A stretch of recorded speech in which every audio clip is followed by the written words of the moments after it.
A very good afternoon to one and all, and welcome to the Atto Bolden Stadium for the Match 9 of the Trinidad and Tobago Premier Football League Tier 1 Division. Beautiful facility here, fantastic, blessed day. It is the 1st of November 2025, the first of the doubleheader. We'll see the defending champions in that of Defence Force FC coming off a drawn game against AC Port of Spain in their first encounter, and battling them here today will be FC Eagles. We do have before us two exciting games, of which the first one will be Defence Force versus FC Eagles. The captain, Kevin Molino, also captain of the men's national senior team, up against FC Eagles. That's captained by Camille Rivers. And we do have a short but important interview that we will share with you from the assistant coach of the Defence Force, in that of Mashama Batiste. And we will also have the very important interview dealt and done by Ian Wason by head coach Richard Wint. Yes, so coach, coming in today's game, didn't get the result that they wanted last week. A goalless draw with AC Port of Spain, and they have a game midweek in Jamaica. How are you approaching this game here today? We plan to take it one game at a time. Right now, the task at hand is Eagles, so we prepared well for them, and we'll see about Jamaica midweek. A lot of people were wondering if this game would have come off, seeing what is going on around the country today. But how are the guys focused on not letting any external non-football factors get into the way? They've been doing great. They've been staying focused. Given the circumstances, they have managed to keep themselves ready for the game, and we can ask them to do a better job at the moment. And looking forward to Eagles full of confidence. Although they finished lower in the order last year, they have a top 3 goal this year. Eagles, no Defence Force, no football team would go into any game against any opponent underrating them. How are you approaching this game today? We plan to come here, work hard, play the football that we've been preparing to play. Fluent, exciting, also disciplined football, and I believe once we do our positives, we should get an overall positive result. All the best. Yeah, thanks. Well, this is second week into the new season, still kind of young. I had a creditable performance last week against Club Sando. 1-0 was the victory, the result, not in your favor, but what positives will you take away from that match last week? Last week wasn't the result we wanted with the team we have, but it's first time all these guys come together to play. 3 weeks now we together, and we give a good training ourselves, but not about good training, about results. But this week here now, hope to put a better team, hope to get 3 points. Yeah, it's coming up against a Defence Force team that is a bit low on confidence with the recent results last week. They drew with AC Port of Spain. Didn't get a good result against the Jamaican team. And of course, they have to go Jamaica this week. So, how, as you mentioned, taking the 3 points, how confident are you of doing so?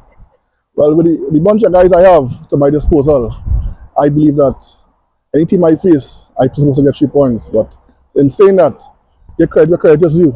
Defence Force is a very good team. They have Sheldon Batu in the back, even the great Kevin Molino. They are young Ciceran on top, so they are top dogs. But I'm not under any pressure because they are under all the pressure. So I tell my guys today, all or nothing. We're going for 3 points, and we need 3 points. And well, what is your outlook for this season? Well, last season, you started slowly, but you ended strong. Last season, I came in the job in the last 6 games, and I did well. So that's why I have the job now. But this season, I need to be in the top 3. Need to go see a few, and that's our goal as a team this season. All the best, man. Thank you very much. At the Atto Bolden Stadium, we're about to start the Trinidad and Tobago Premier Football League Tier 1 right here on this beautiful blessed day, the 1st of November 2025. We're bringing this one live to you courtesy Wave TV, TT.com, I am Miriri Louis Gonzalez. A pleasure here doing the match commentary for you at the Atto Bolden Stadium. The first of the doubleheader. It's going to be the Defense Force, led by its captain, international player and the national senior men's captain in the person of Kevin Molino, leading his squad, the defending champions of 2024 in the 2025 season, up against a very vibrant, energetic, and inspiring FC Eagles, led by its captain Camille Rivers, and the head coach being Richard Wint, assistant coach Richard Williams, and the media Selena Machan.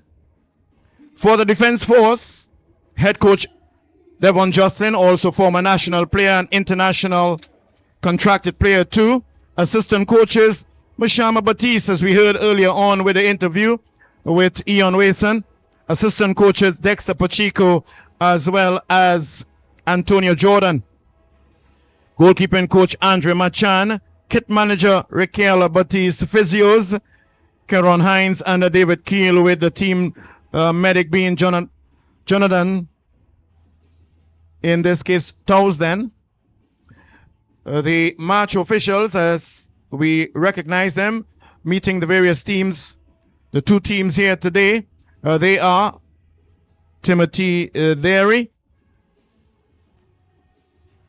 FIFA referee Timothy Derry in the immaculate red and the black.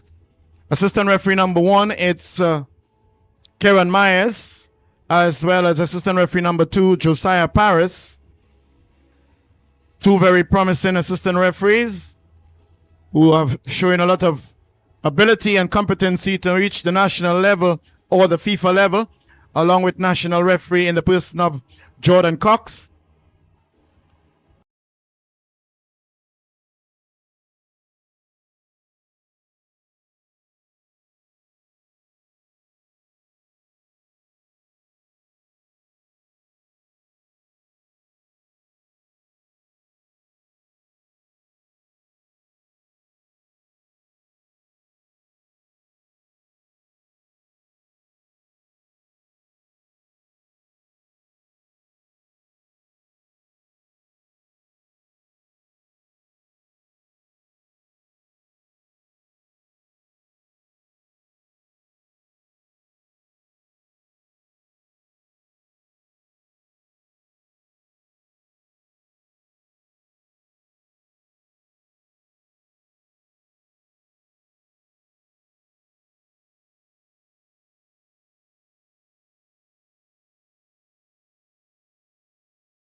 knocking it around decently in the back there.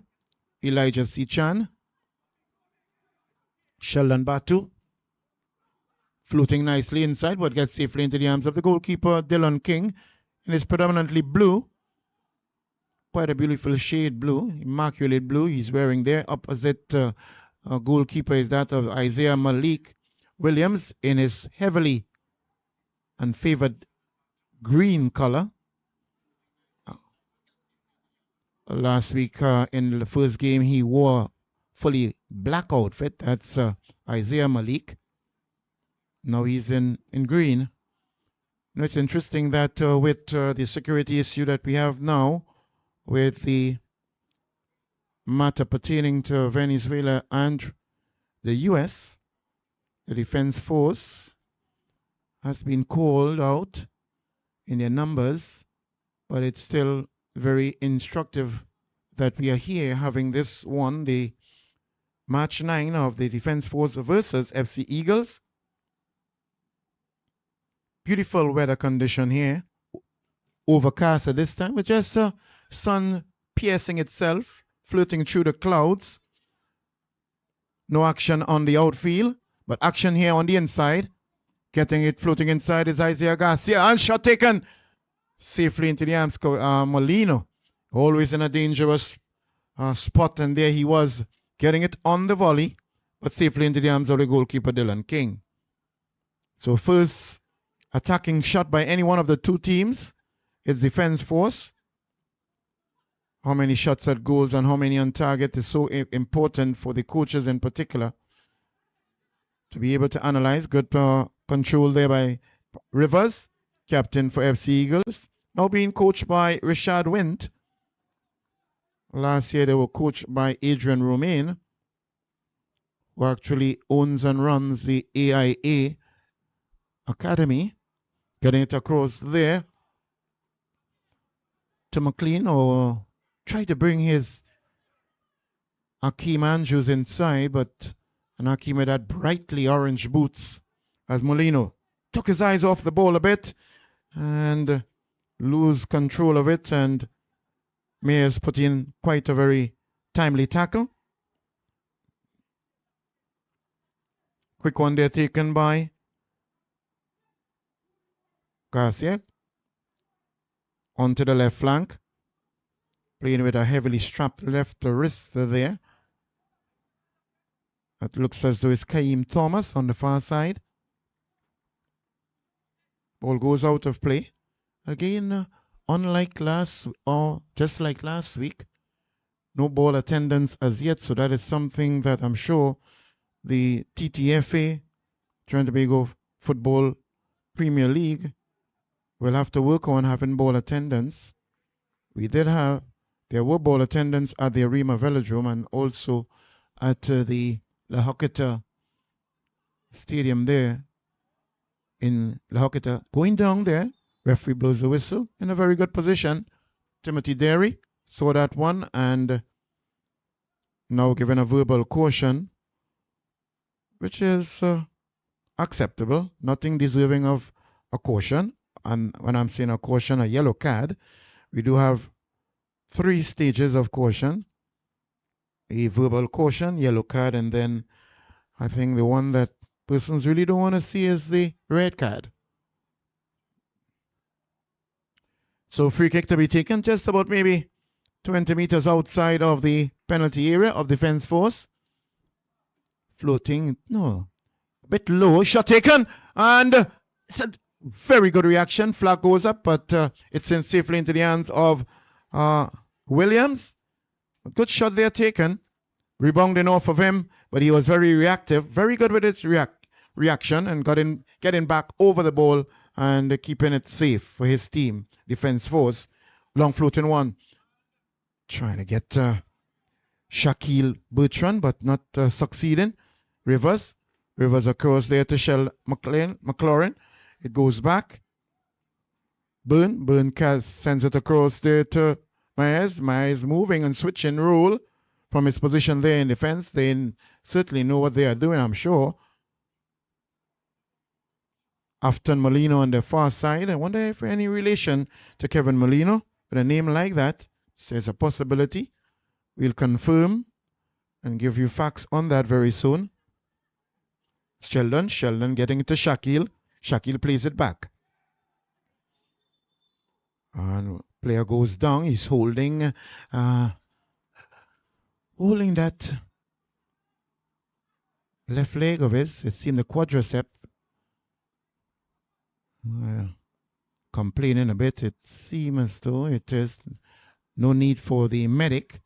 The two physios already and Keel, but defense was ready to get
as just Tulagera, one of the renowned and really talented midfielders we have had over the years representing Trinidad and Tobago on many occasions. Former student of the Malik, proud to be Malik secondary at the SSFL level. Move on and play his trade for a number of teams. That's a Tulagera playing with that number 10.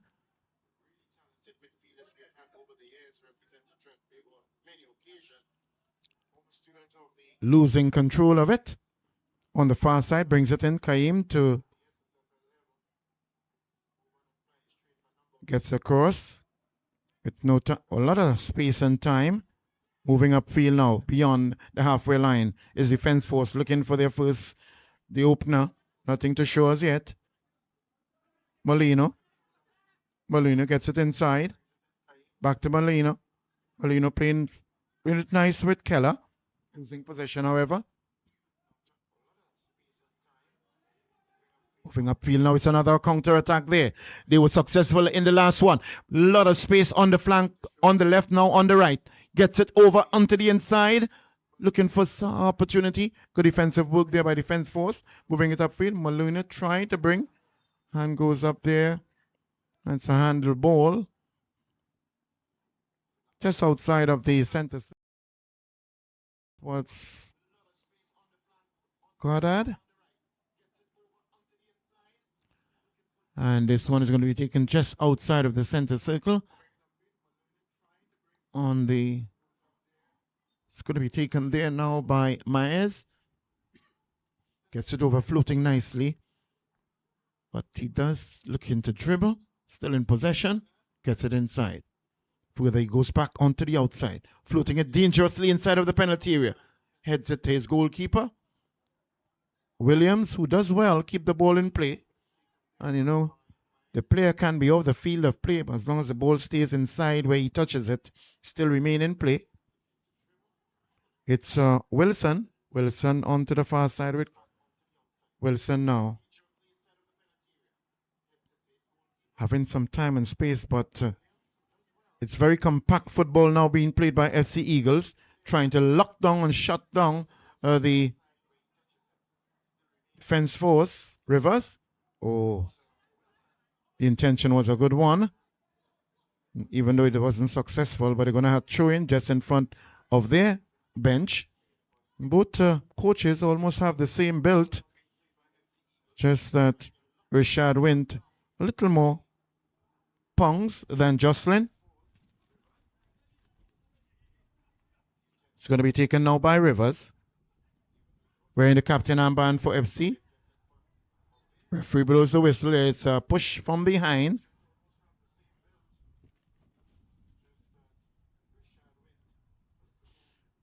And it's going to be taken just in front of Devon Jocelyn, the head coach for Defense Force.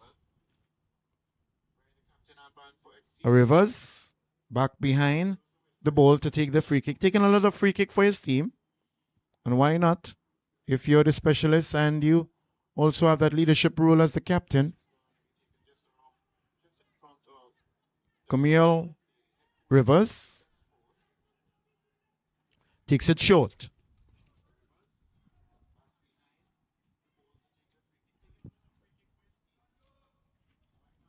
Onto the far side now. Floating it dangerously inside. Head goes up by Batu. Still in danger zone. Coming out nicely. Molina. Good football by defense force now. Losing. Tries to get it inside, but coming off his line and then moving back into the penalty area. Dylan King. Gets it across now to Mays. Mays back to King, the goalkeeper. Goalkeeper back to Mays. Playing at 1-2-3. Movement. Keeping their goalkeeper involved in the play. Dylan King gets it upfield now further. Atula moves it inside nicely. Good football there by FC Eagles. Oh, wonderful piercing pass, penetrating pass it is. Good clearance there on the far side by Garcia. Brilliant football being played here by FC Eagles. They are finding some time and space and they are capitalizing on it, showing a level of weakness on both flanks by the defense force. It's an area that I'm sure Jocelyn would realize and will have to tighten up on. Nevertheless, FC Eagles goes down. No says the referee. Back to Williams, the goalkeeper for defense force, in his heavily green outfit, even green gloves. Green socks, green pants, green jersey. As Sheldon Batu moves up. Gets it to Shakil. Shakil onto the inside there. And moves inside now with time and space. Molina moves on. Got to keep a close watch on him. He's a dangerous player. Loses possession. That's Molino.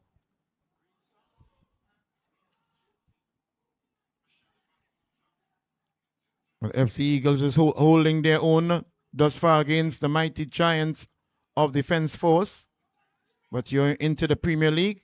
Defense Force shot taken. And just Marginally wide, the upright there. Shot taken there by Kevin Goddard.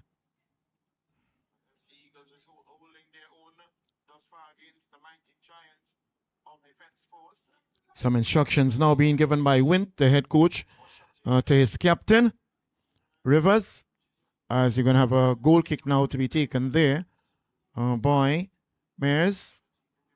Plays it short, King to Mears. Plays it across to McLean. Gets it further upfield.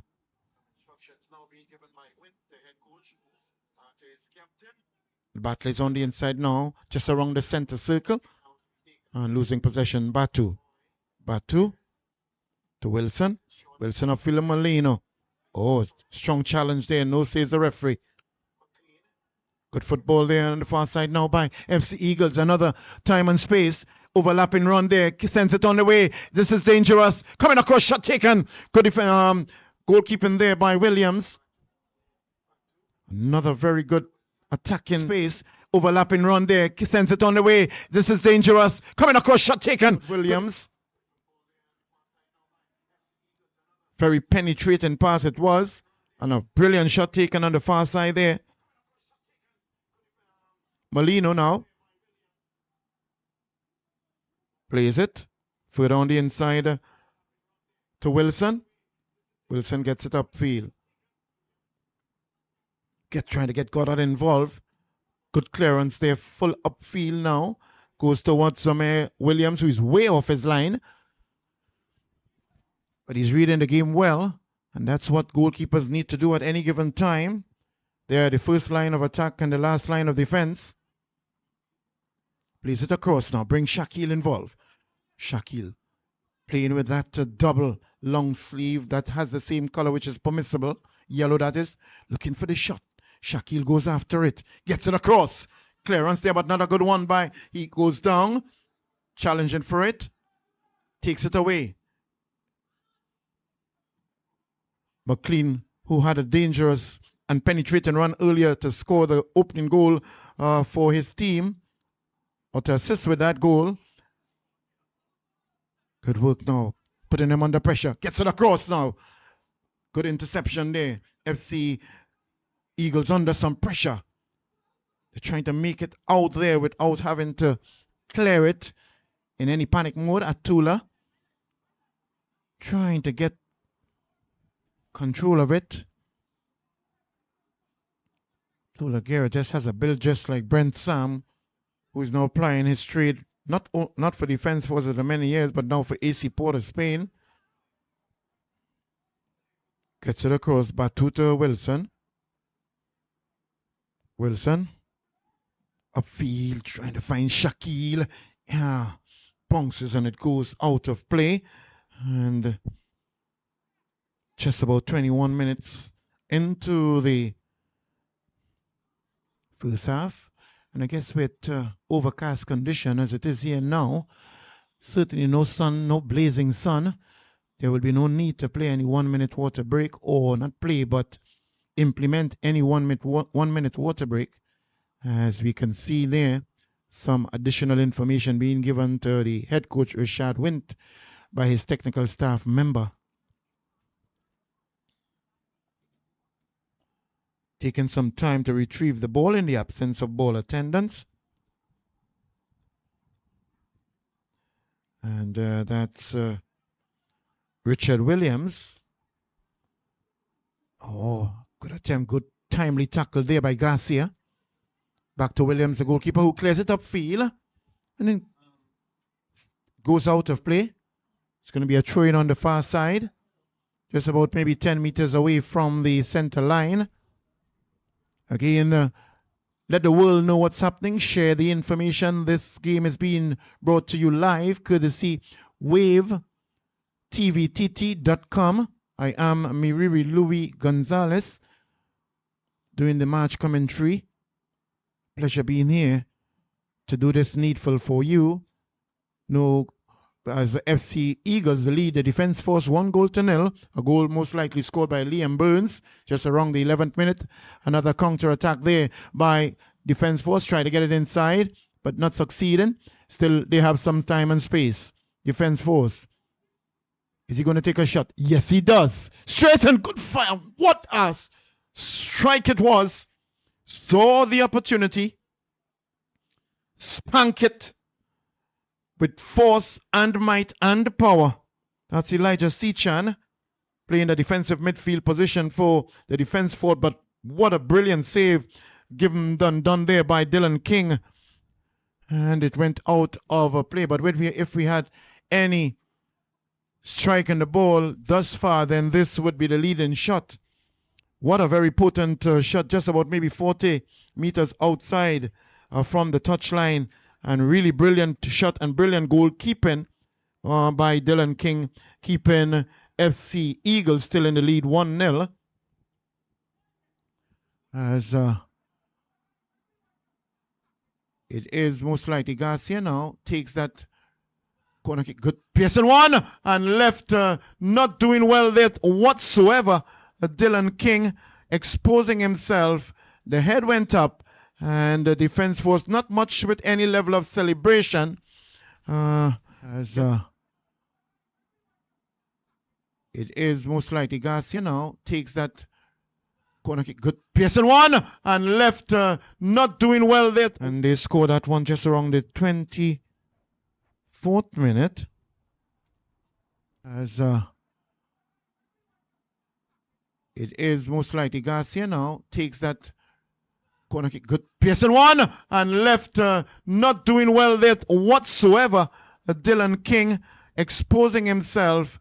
The head went up and the defense was not much with any level of celebration. Open net between the uprights and certainly under the crossbar. No defenders to assist. The missed time there by Dylan King as they lead, as they know it's a 1-all affair in this first of the doubleheader here at the Ttpfl Stadium.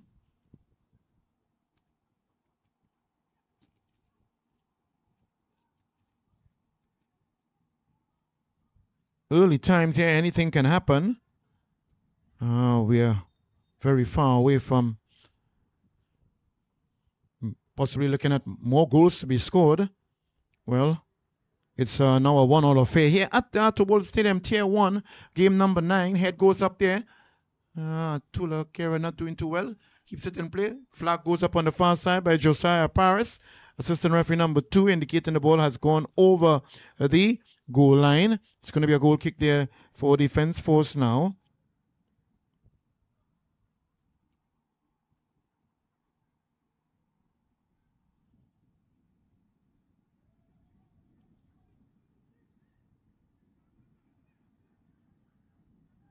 The second of the doubleheader at 7 p.m. will be Caledonia AIA up against Club Sando FC.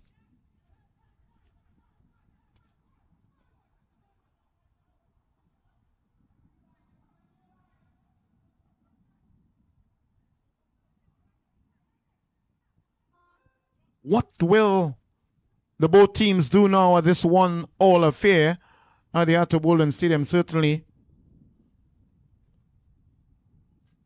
making some much needed tactical moves to see if they can get that leading item as this 1-all affair here at the Ttpfl Stadium of the Trinidad and Tobago Premier Football League. Tier 1, game number 9. Molino moves inside, send his club mates inside. He's being pursued closely. Ball goes out of play. It's going to be a goal kick by AR number 1, Kieran Myers.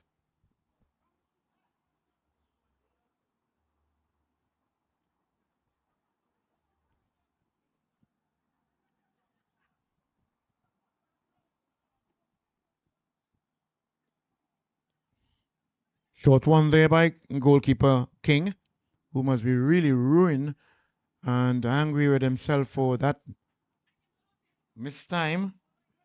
As Akim Andrews. Atulagera. Oh, no. Oh, challenge there. Got to be careful now, Shaquille Bertrand. And referee not deeming it necessary for a yellow card.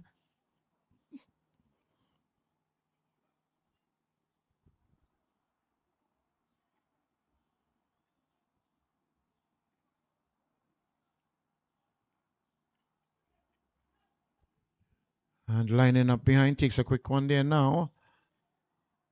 Gets it over, but to no one in particular. My goodness, how can he do that? Should have done a lot better with that. That's Katira Tiba. Playing that defensive midfield position there for his team, FC Eagles. What an interesting name. Eagles being one of these creatures we have in the world that is renowned for soaring high. Is a creature that flies the highest in the sky. And there are so many advantages in doing that. Sheldon Batu now plays it on the inside. Plays it back nicely to Williams, the keeper. Wilson plays it inside. Just a good football there by defense force now. Penetrating run, he moves inside. Gets it across this time. One would have thought he's still under pressure. His defense force having Eagles. And might, with some time and space, one would have thought he would have taken a shot, but he decided to square it. But it was also a good option because two of his colleagues were on the inside, but mistiming that cross, and they ruined an opportunity to go 2 goals up or to take the lead. That's defense force as Shakil takes a short one. That's a short throw-in. Gets it across now. Kaim inside. Goddard trying to find Molino. Loses. Rivers now brings him inside. Rivers tries to find Atula. Tula slipping on a very dry field. Maybe a bit moist now as we're getting the sunset. Don't want to be slipping at that time. It's going to be a throw in there just as Rashad went way outside his technical area. I guess the fourth official will have to take note of that. He is not in his correct position. But I will stay within the technical area and give your instructions. And now Jordan Cox, the fourth official, goes towards just to remind him about ensuring to stay in the correct area. Good observation and good technical management done there by the fourth official, Jordan Cox. Back onto the field of play now. Oh, odd challenge there. Defense force appealing, but no says the referee. Moving up now. Penetrating run on the far side by FC Eagles. Pass one. Oh, slipping and sliding there at the wrong time. Very stocky figure it is. In that of Aki Manjus. Gravity very low to the ground. Reminds me of guys like Diego Maradona. The late Diego Maradona. One of the most skillful players in the world. Out of Argentina.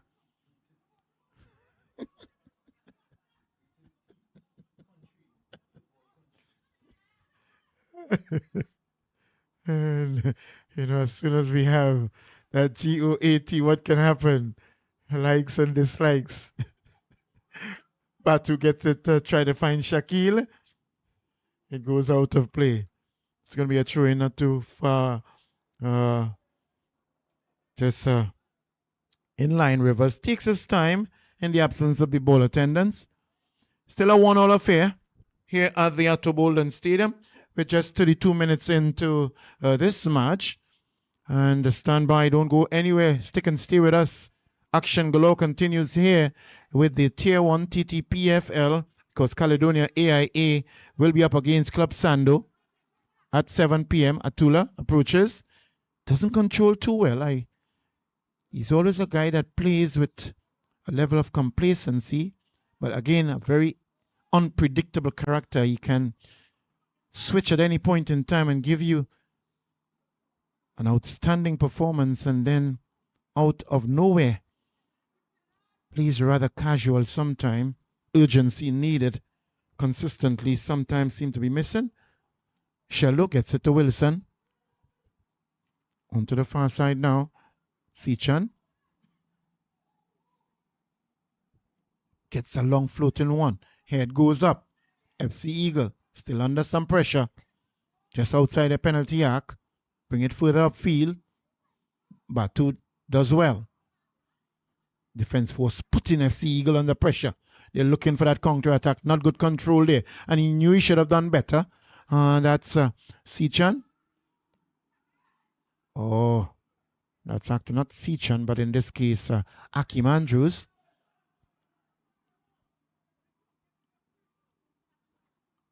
Light blow of the whistle there by Timothy Derry. Oh, he goes into the pocket now. Shows a yellow card. Who is it to? It seems as though, my word, player could have gotten that possibly for descent. And it could be, you'll get it very soon, that player playing that right back position for defense force.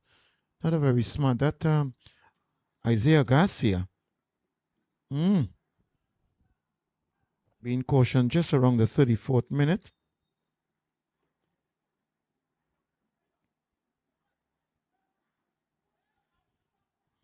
I'm sure he got that for showing descent. Sometimes it's all about controlling your lips. It's not that the referee will change his decision. Shot taken now. Goes across, hits the upright. And oh my word, how did he do that?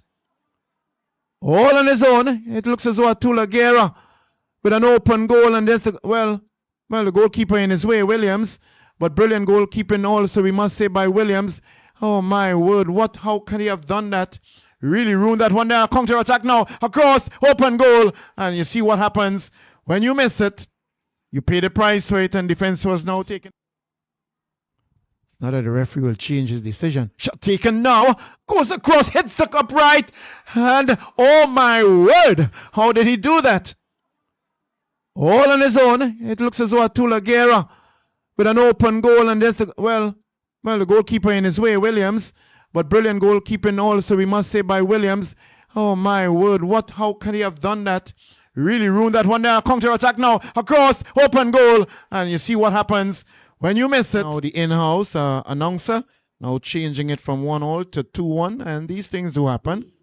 We'll get the scorer very soon of that second item, as they are taking a much needed water break, not an official one, but in attendance to the medic. Now dealing with the goalkeeper Williams. May have overstretched himself when he performed that brilliant save there by Atula Guerra, who had the mercy of the goal exposed to him and didn't capitalize on it. As we are seeing the goal scorer, it looks as though he's getting a much needed stretch there by the physio, the defense force.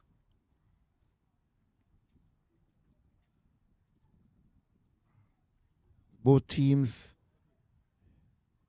taking advantage of it. We'll find out very soon who the individual is. It looks as though it could be Jelani Felix.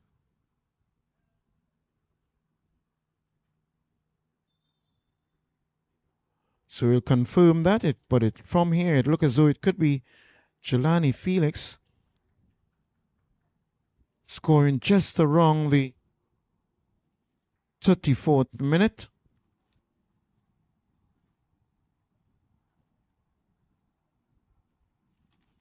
So defense force now leading this one 2-1, and what an interesting irony there, because there it was 10 seconds before Atula Guerra with only the goalkeeper to beat after a well-taken shot by his teammate there in the person of Akim Andrews, rebounding off the goalkeeper. Atula with only the goalkeeper to beat. Couldn't do it, and in a counter-attack there by Shakil on the near side here for defense force. Got it across, and Felix moving on the inside and with an open net scoring there. Well beaten there was Dylan King, the goalkeeper for FC Eagles. They have themselves to be blamed. Should have been leading rather than now trailing. FC Eagles. With that now, it means it's showing that defense force playing with a lot more composure, a lot more confidence. As Garcia to Shakil. Garcia still in control. Screening it well. Gets it back to Batu. Batu gets it across to Wilson. Playing that last upper position for his team defense force.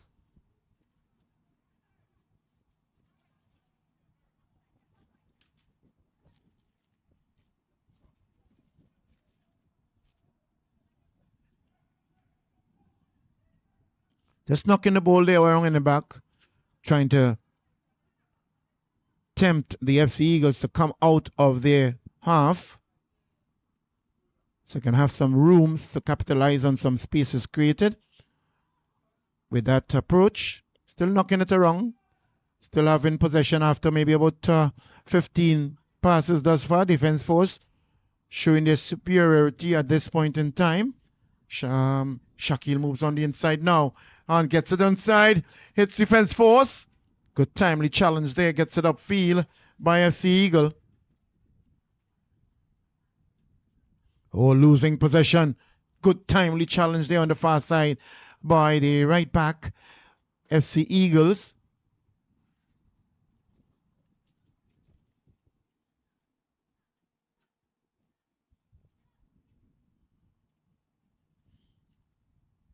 So just about 39 minutes into the first half.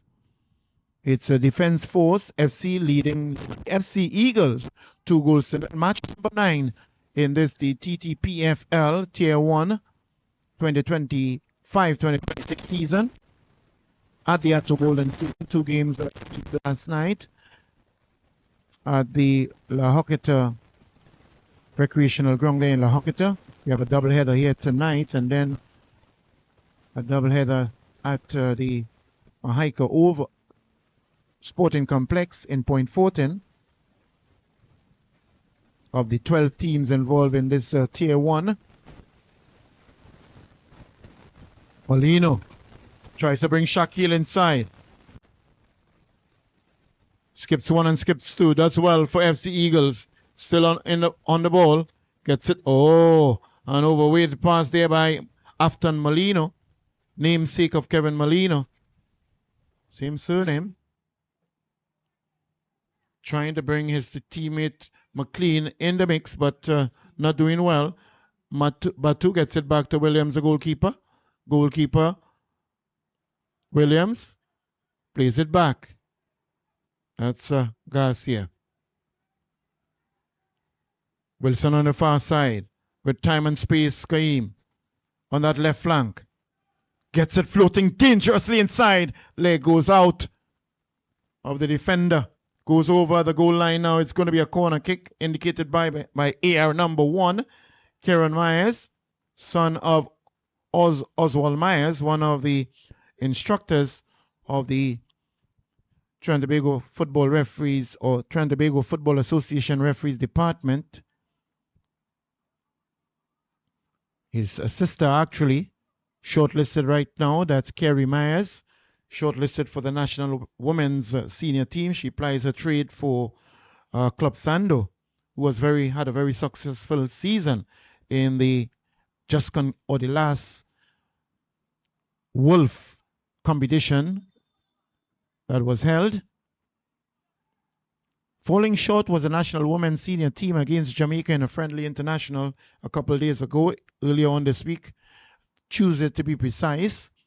Tuesday the 28th, losing that one, I believe it was 4-1. In early stages, Briggs being head coach now of the national women's team, with Denzel Theobald providing much needed assistant role. Coach, head goes up, still in danger. FC Eagles now try to bring it out onto the far side, with looking for someone. Defense force intercepting nicely. Kaim on the far side. Brings it inside to Batu. Gets it there. Or actually Batu now in possession. These guys are moving around. Covering for each other quite nicely. Defense force. Jelani Felix. Wilson. Jelani. To Kaim. That's Thomas. Had some Just thought he would have brought maybe Felix in the mix, overlapping on the far side, but didn't see the need to do such. The ball went out of play, as Jocelyn is now really annoyed for that because he thought that they should have done better. One of our very potent strikers over the many years, Devon Jocelyn. His ability to screen the ball and holding it up as an attacker was quite commendable. Devon Jocelyn, doing it in fine style for the red, white, and black for many years. Now in the role as the head coach of Defence Force. Actually, previously he was the head coach of this very same FC Eagles. Started off his coaching career in the Central Division. Upfield now, FC Eagles trying to make something of this. Akeem brings her inside, goes down, no foul, says the referee with that challenge. Bring it inside now to Molino. Molino in possession. Closely monitored there. Tries to really tried to shield that ball. Karen hesitated a bit. That's Karen Myers. Until deciding and signaling with the flag that the throw-in is for Defence Force. Quick one there by Garcia.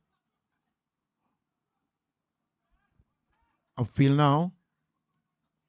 Batu plays it on the inside. Molino. Batu. Batu. To Shaquille. Shaquille to Molino. Molino, 3 minutes being shown now by Jordan Cox, the fourth official. And that's 3 minutes added on time here in the first half.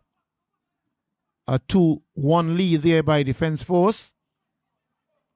Could have easily been maybe 2-all or maybe 3-2. FC Eagles did have some opportunities but didn't capitalize the same way the Defence Force would have done when they got their chances. For very unnecessary foul on the far side there by FC Eagles. Play a quick one there. Rapid free kick there by Defence Force. We have two types of free kicks, the ceremonial free kick and the rapid free kick. They choose the second of the two. Well, no, not in any specific order. But there are two options.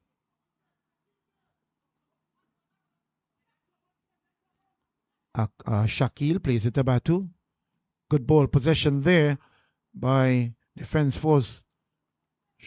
Doing it in a very calculated, calm and controlled manner. Defence Force now sees a space on the far side, moves. Felix gets it. Oh, good defensive work there. Gets it upfield now. Good defensive work there by FC Eagles. But with time and space, but was a bit indecisive there. Atula on the ball now, not doing too well. Atula, for his years of experience, not really stamping his authority and making any impact thus far in this match. Had a very glaring opportunity earlier on and ruined that opportunity. Challenge a strong one. And the referee will certainly have a word with him. Certainly tell him to cut that out. Got to be careful. That's Kasim Keller. Strong one. Appealing for stronger decision. Still lies on his back as now he's requesting assistance. As the physio makes his way onto the field of play now for FC Eagles. And from the technical staff as we have here. And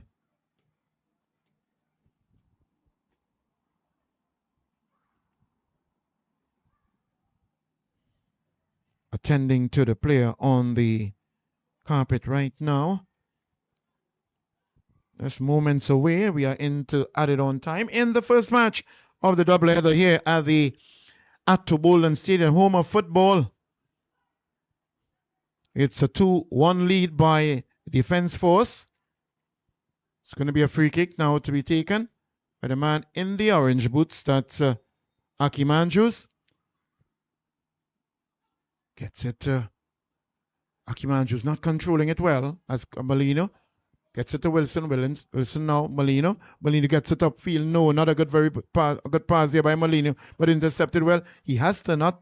Flag goes up, and a very good decision there by Karen Myers. Good concentration. Defense force player. That's number 11, Kaim Thomas, in an offside position.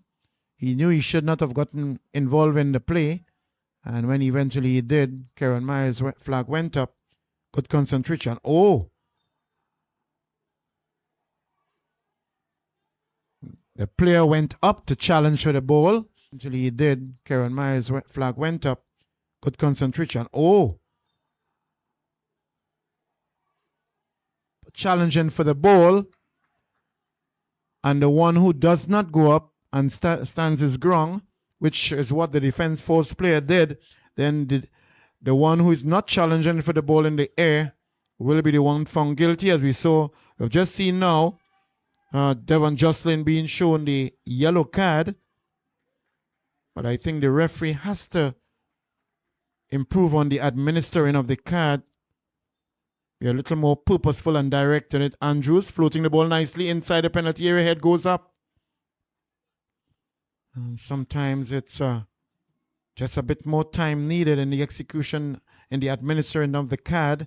Must be clear as to who directly is being shown the card, and we have seen one or two cautions, and we just have to sometimes assume, but it is quite clear here now for this Devon Jocelyn being very animated and annoyed, but it is a decision of the referee that foul being committed. So this brings an end to the first half. It's a 2-1 affair at the very end of the first half. Action here at the Atul Bolan Stadium. Again, let the world know that we're bringing this one to you. WaveTVTT.com. We'll be back with you after the halftime for the second half of this encounter. Actually, he did. Karen Myers' flag went up. Good concentration. Oh! As it is most likely Garcia now takes that corner kick. Good Pearson one and left, not doing well there whatsoever. Dylan King exposing himself. The head went up and the defense force not much with any level of celebration.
I said, I just trying to organize something. You guys have to shoot this small camera. Shoot camera shooting. Shooting better than that before. I feel like I got to leave home now. But you probably already see these cameras. Short camera. Chin something. Like, already. I think it's not a great power supply. Once you plug on for, I don't get HDMI. Once the power supply.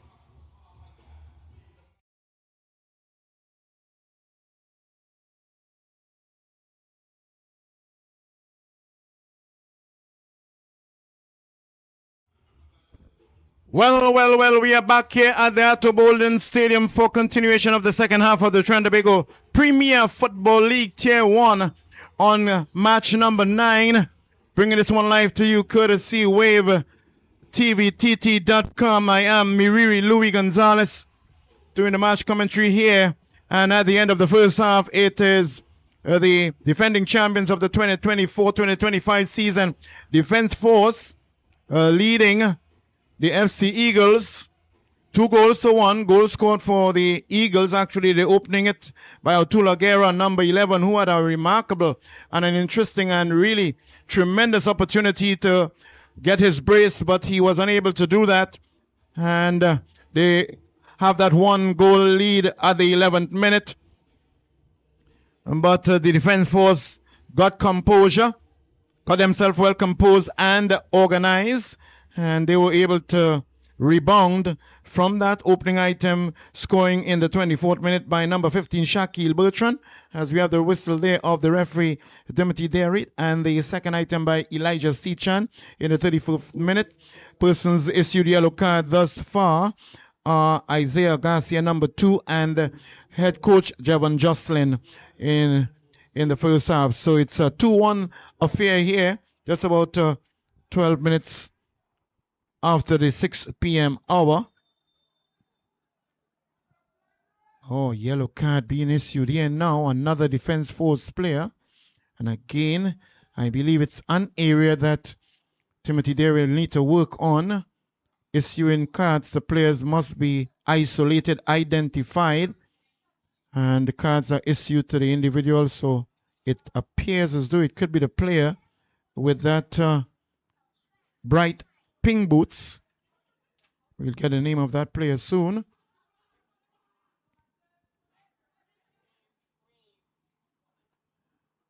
FC Eagles coming back with some level of urgency now. Just flirting on the outside. It's actually Kevin Goddard being issued the yellow card just around the 46th minute. I'm seeing. Seems as though that we could have very well have another yellow card being issued there.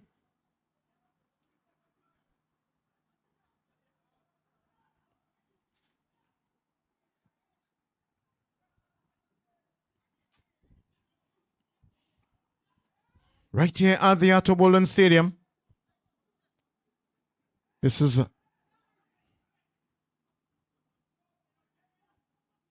round 2 in the Ttpfl with match number 9 with the 12 teams involved. Already 2 games played last night. And that made it 8. This is the 9th one. We'll have the 10th one very soon at the 7 p.m. hour, just around there. FC or Otula Guerra not controlling it. Had an opportunity to take a shot. This is about the third item or third effort or third opportunity Otula Guerra got. And while he would have had the opening item for his team, FC Eagles, should have done really a lot better in the first half. And even with that other opportunity he had there to equalize for his team, the team will be depending on him to step up his game plan, as Kimiel Paris or Joshua Alexander gets a long throw in. Head goes up. Head goes up still. Shot taken. With another opportunity goes there. Head goes up still. Shot taken. Knew he should have done better. With that, that's McLean who were torturing the defense force on the left flank for the entire first half. A snapshot, but not under the uprights. Upright and between the uprights and under the crossbar. Another goal went to begging, or another opportunity went to begging there by the FC Jinga. Not FC Jinga, but FC Eagles. FC Jinga being one of the renowned academies on the East-West corridor, do their training and work on the Constantine Park there in the East. Have won many tournaments, the FC Jinga, but we are referring now to the FC Eagles at the Ttpfl level.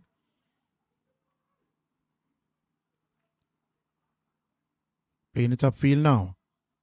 Tulagera doing well. Had an opportunity just a little while ago there. Plays it on, goes down now. Williams.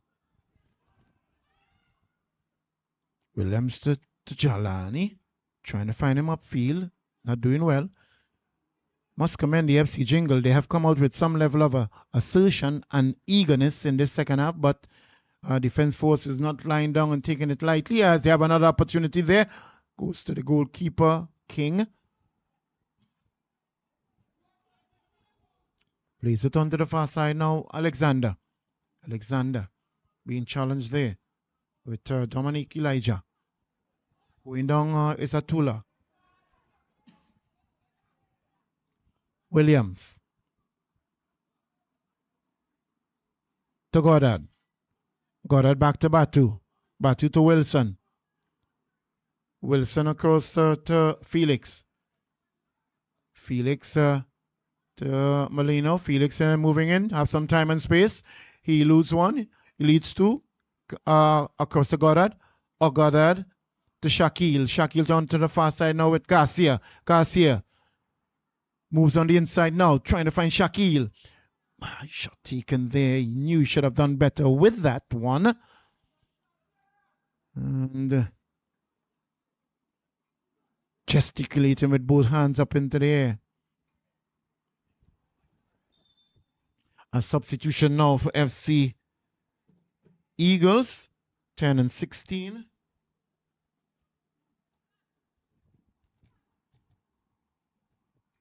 It's going to be number 10.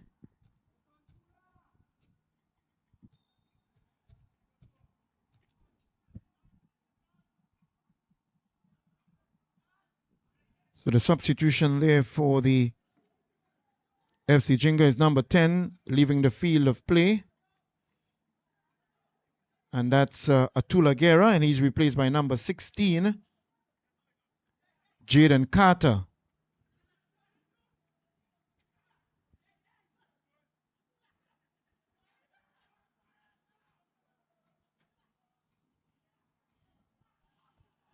Defense force now.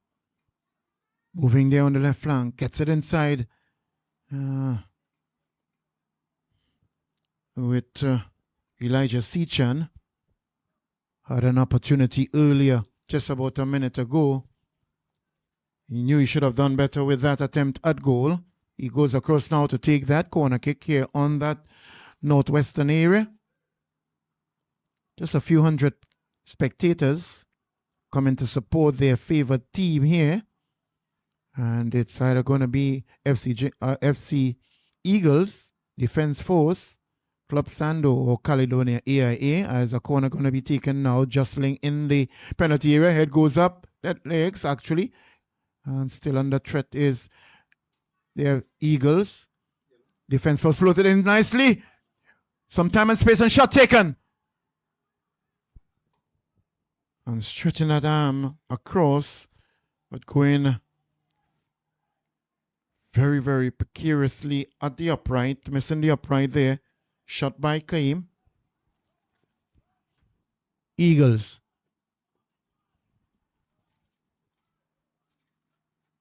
So Jordan comes in now, replacing Atula Guerra. Back to King. King to Liam. Playing at right back position for his team. Dominique. Elijah plays it inside. Mares floating one onto the far side now. Plays at 1-2.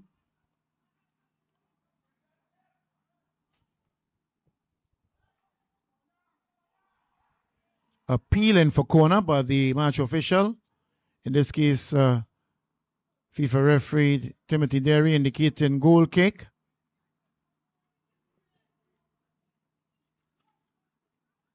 In their very bright red jersey, t-shirt that is. No, very innovative colors now, flamboyant colors, adventurous, very noticeable from a distance, neon inclusive. Many years ago, we would have just been with the traditional black and white. Now it's all type of colors for the match officials, just like the players. Floating nicely inside, trying to find Felix to Molino. He goes down. Referee blows the whistle there. Foul on Molino. As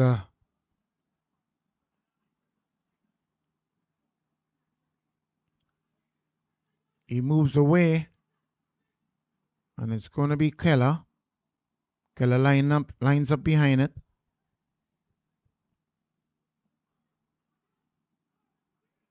Kasim Keller.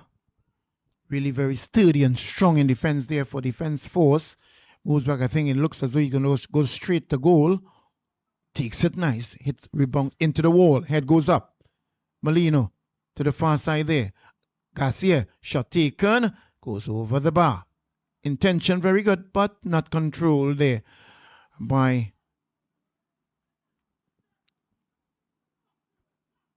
Felix.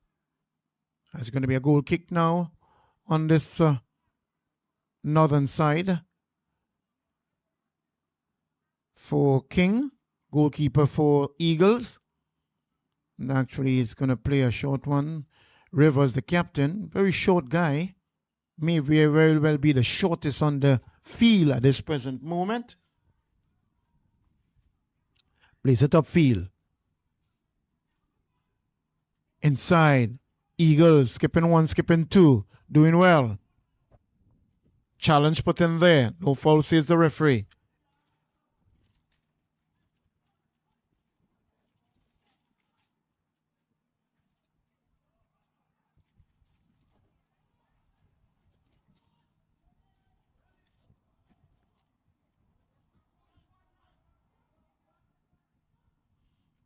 Inside nicely there by Eagles. Looking for that space. Knocking it around dangerously. Not a good clearance there by two players went down. The players and spectators are appealing. Flag goes up this. Inside nicely there by Eagles. Looking for that space. Knocking it around dangerously. Not a good clearance there by two players went down. To speak on behalf of the team is part of the rule in the football in Trinidad and Tobago, inclusive of the knocking it around dangerously. Not a good clearance there by two players went down. Now the referee to speak to one or two of the players. The captain now he's speaking to, which is the new rule by FIFA. Again, this is to assist the match official with managing the team and to avoid any unnecessary confrontation by players on the referee, and to even protect them from getting any unnecessary yellow card cautions. Even though we have two of them now still carrying on their conversation with the referee Timothy Derry, as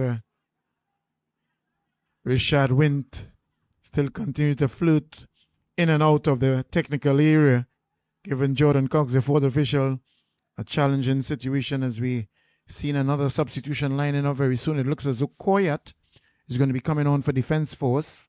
We'll wait and see as a free kick is going to be taken. for a handle ball earlier, signaled by Karen Myers, assistant referee number 2. And it's going to be taken there by Dominique. Elijah Douglas. Floating dangerously into the head. Goes up!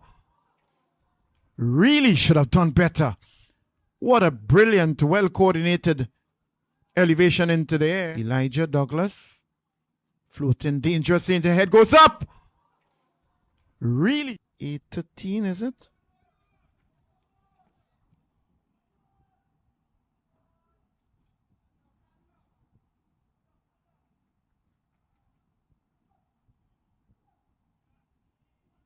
So leaving the field of play is Kaim Thomas, number 11, and he's replaced by number 13, Rivaldo Coyat.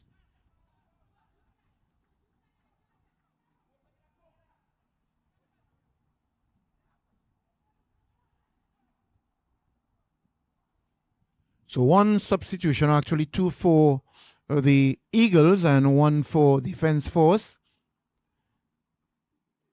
Good judgment there by King, the goalkeeper. Playing it a bit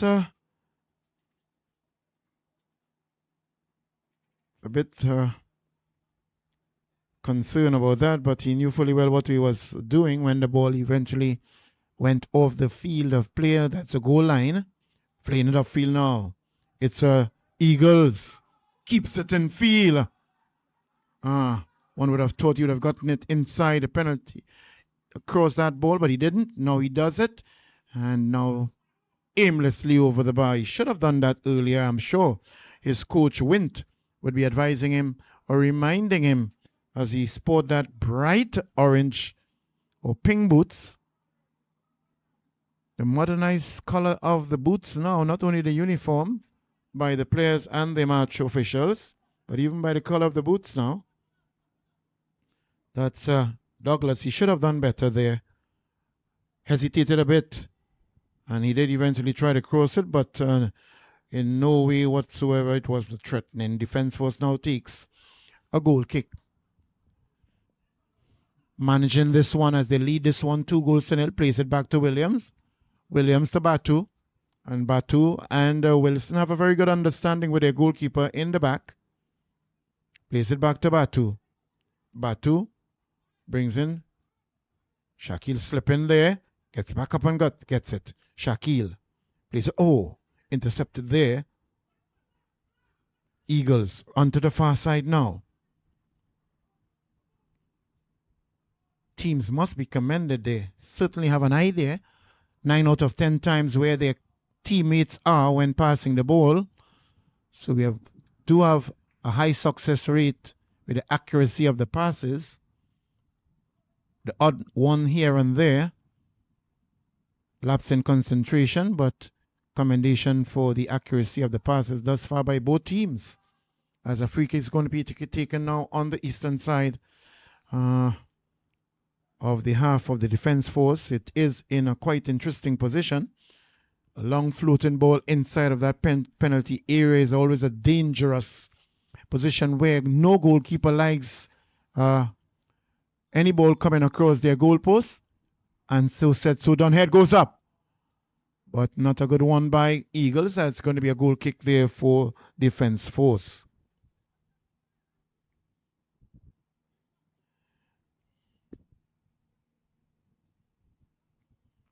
Just about 58 minutes into the second half, into this match, as we see in both Caledonia AIA and Club Sando slowly but surely making their way towards their respective areas for their warm-up, official warm-up.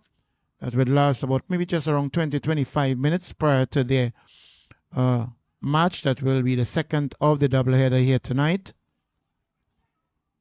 Long floating ball. Good work by Coyat, but dangerous play there. Good clearance there by King, the goalkeeper for Eagles.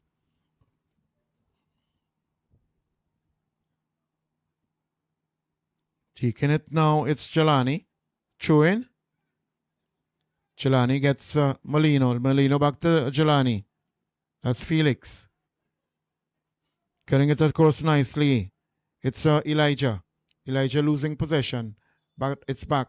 Referee blows whistle for player on the ground. Medic getting themselves on the inside as the two physios, Hines and Keel, is the defense force.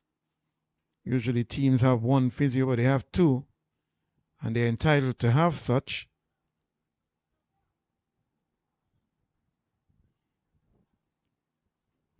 Commendation once again to the Trinidad and Tobago Football Association for the launch one a couple of weeks ago at the Hazley Crawford Stadium, and credit to the various sponsors on board, with them Reboot being one of the major sponsors, along with several others, putting and creating a valuable input to support the football at the senior level in Trinidad and Tobago in this upcoming qualifying World Cup qualifier. And we'll be in a month, or actually, well, we are in the month of November now, as we have another substitution, 9 and 20.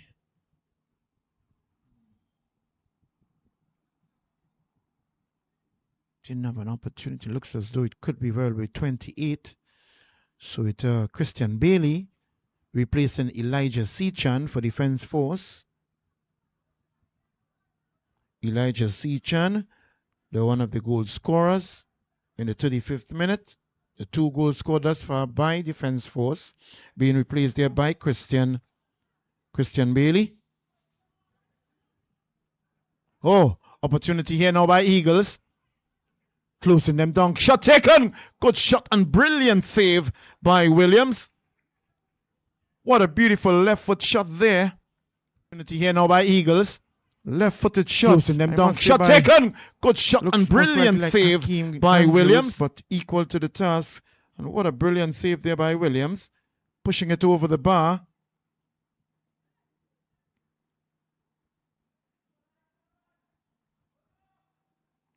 Good football by both teams.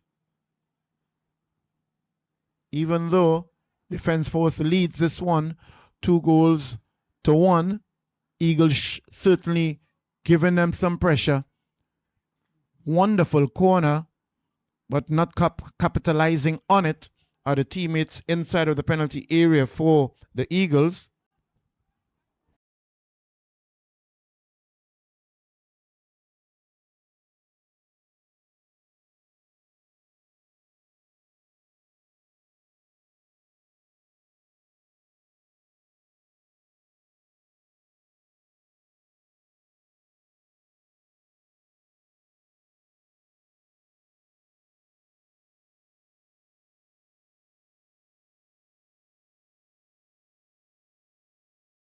Wonderful goal kick upfield. Moving on the inside now, it's Molino. Koyat. On the inside, it's Defense Force on the far side now. Moving further on the inside. Getting it over. Dangerous. Koyat takes a shot, but not a good control one by him. What in heaven's name was he thinking about?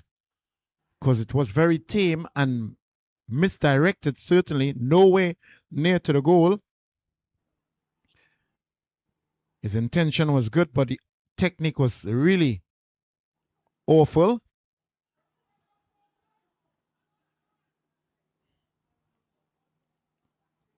Oh, not doing too well. He knew he should have done better. For Eagles, just in front of Jordan Cox, the fourth official. And that's Alexander, easily known for that bright pink boots that he's wearing. Jocelyn, I trust he's speaking to his players. You got to remember that he's already on a yellow card for showing dissent in the first half for a decision made by the referee.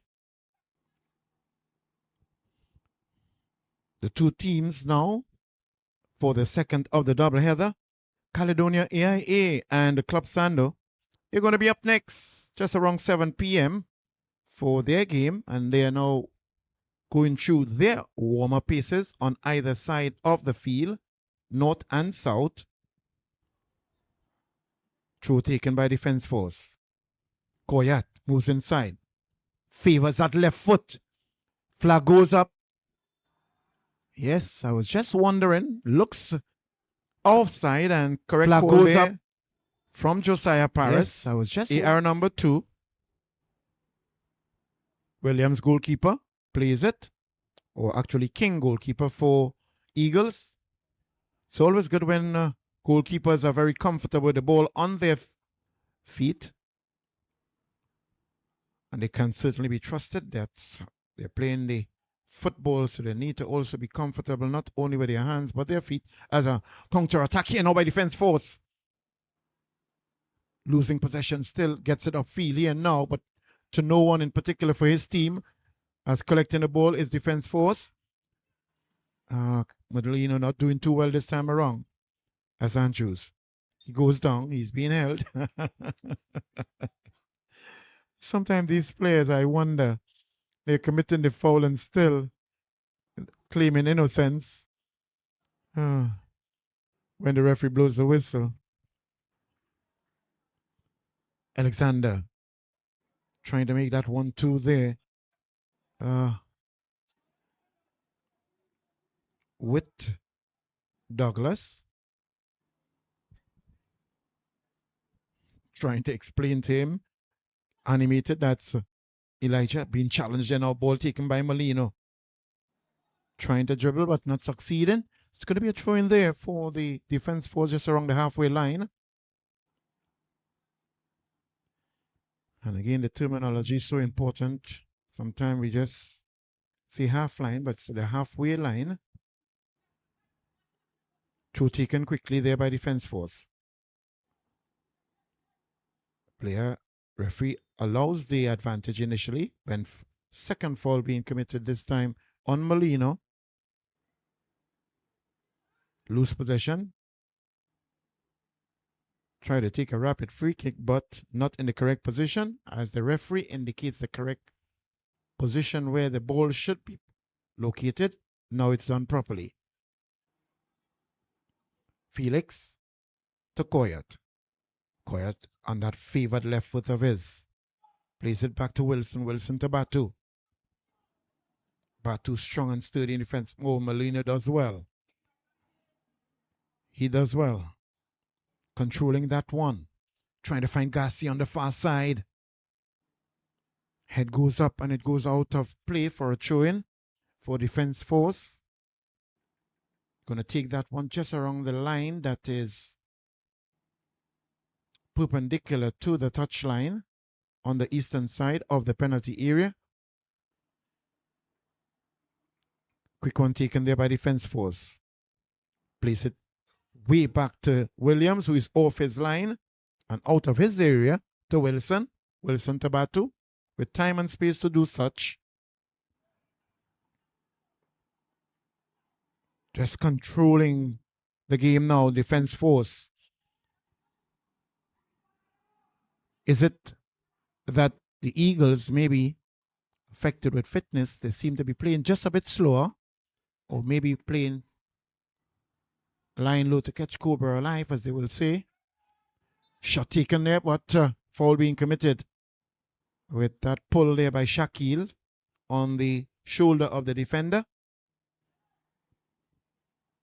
Lying low to catch Cobra alive. This is what sometimes we say.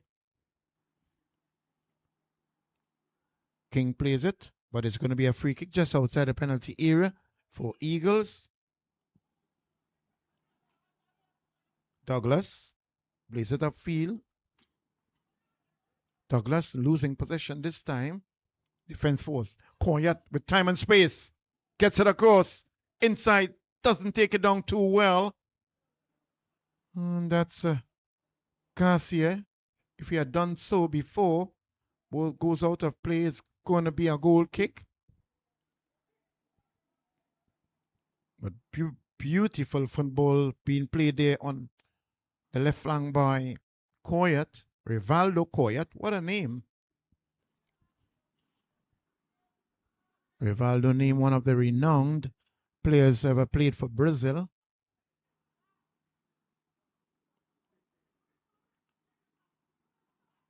Eagles trying to find some space to get this equalizer.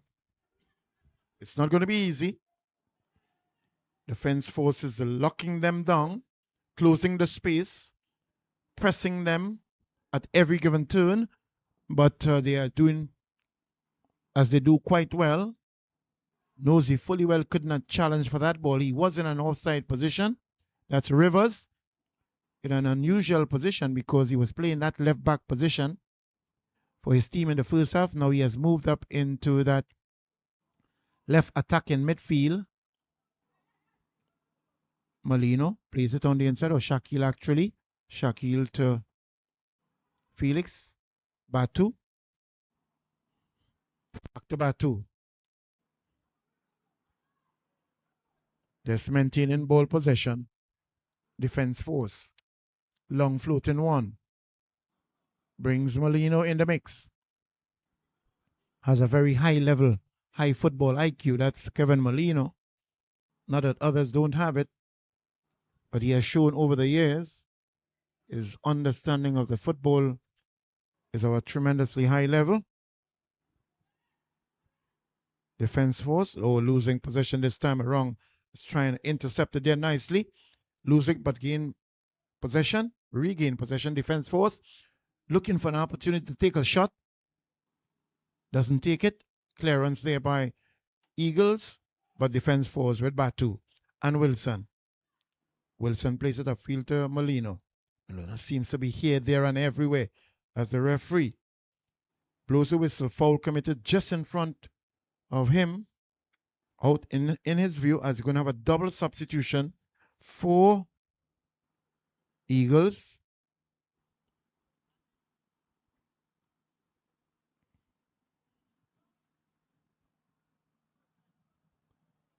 As number 6 comes off the field of play.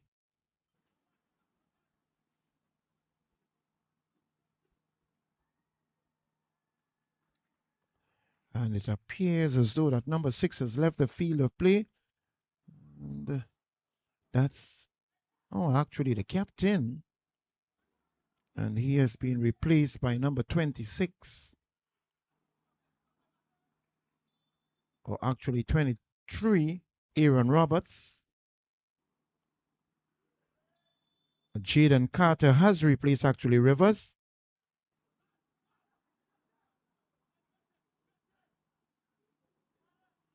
And the other substitution for Eagles is number 18, leaving the field of play. That's Kadir Atiba.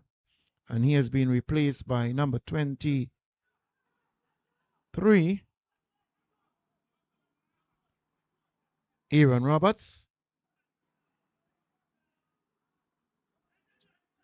So double substitution there for Eagles.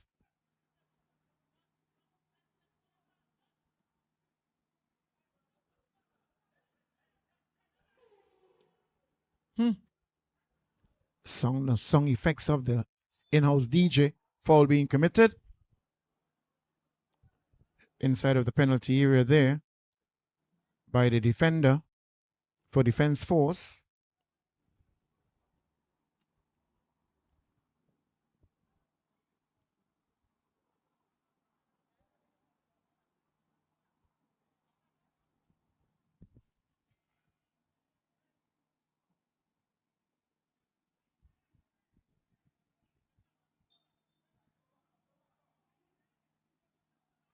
Just about within the 77th minute of this match. First of the doubleheader here at the home of football, the Atto Bolden Stadium to be precise. Interestingly named after one of our most outstanding track and field athletes, in that of Atto Bolden, now doing yeoman service as one of the renowned track and field sports analyst and commentator.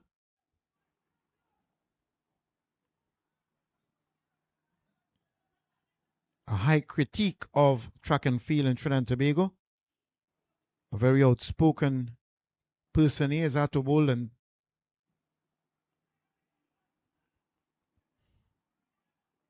Long floating ball now. Bato goes up. Does well. Defense force in possession. Not controlling it, but still in. He goes down. Just around the halfway line. Just around the 78th minute now. Quick one taken. Shot taken. Saw the goalkeeper off his line. That's Shaquille Bertrand. But his intention was quite a good one, but the execution of it certainly needs tremendous improvement.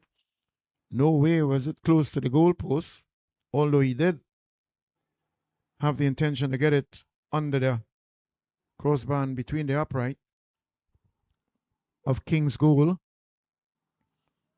Ball goes out of play, throw in there for defense force and not Eagles.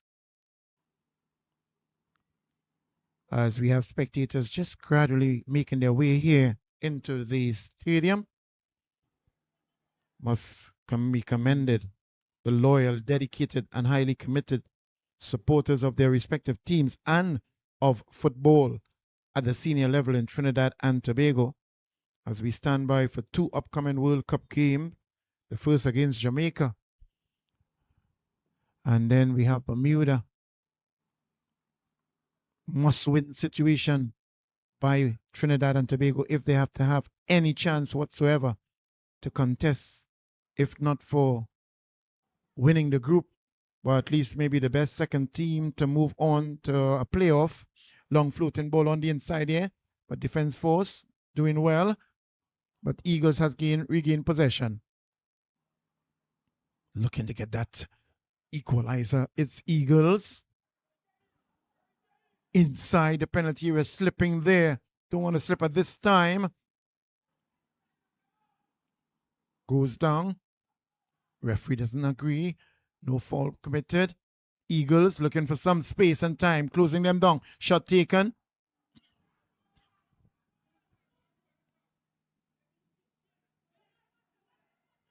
Just brilliant football there by Douglas for his team Eagles.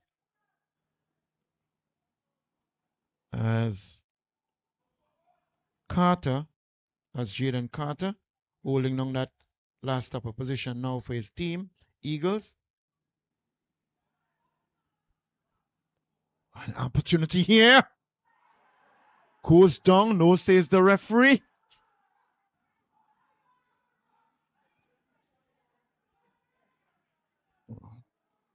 Very interesting situation here as the player moving towards the penalty area. That's McLean inside the penalty area.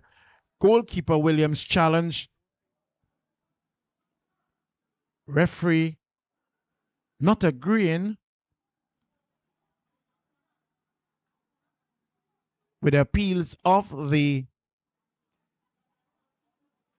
Eagles FC team and supporters that a penalty was to be given.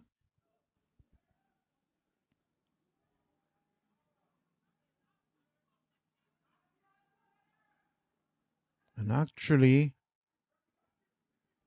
spectators are providing their utterances as we have another substitution there for FC Eagle now. And we're going to take this one here. It's 8 and 13.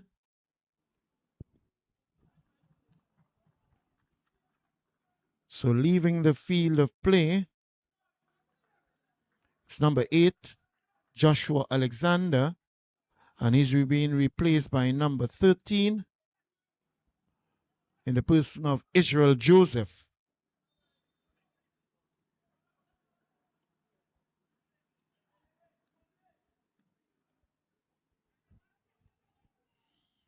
Trying to get that equalizer. Molino keeps it in play for his team. Good run there by Coyat. Coyat squaring it. Good interception there, challenging Coyat. Molino goes up. Or actually, Alexander. Now Molino in possession for defense force. Plays it into Coyat. Coyat to Shaquille. That's Bertrand. Molino. Long floating one trying to find his teammates inside there. Oh, close one it is. Taking a risk there, but King recovering quite well to gain possession of it for his team as the goalkeeper. Another counter attack there by defense force going down. No, says the referee. King in control. Gets it across there to his teammate playing at right back position. Challenging or losing possession there. It was Douglas. Still on the ground, but referee continues with the game. Quiet. Player still on the carpet and plays it out of play. Sometimes you wonder with that type of situation, it's always better, looks better, even though the referees don't need to do it, but it always looks better when the referee stops the game rather than the players having to kick the ball out of play. The spirit of the game for the opponent to be attended to.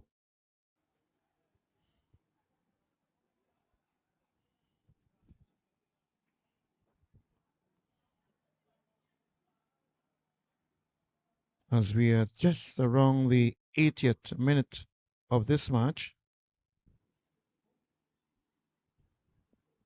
84th minute actually, slip of the tongue, not a fault of the mine. 84th minute.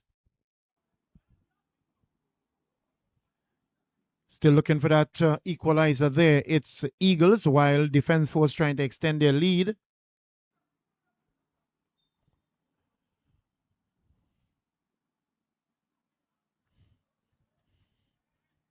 Had a full hand against Mount Pleasant. Right here at the Hazley Crawford Stadium, defense force being beaten 5-1.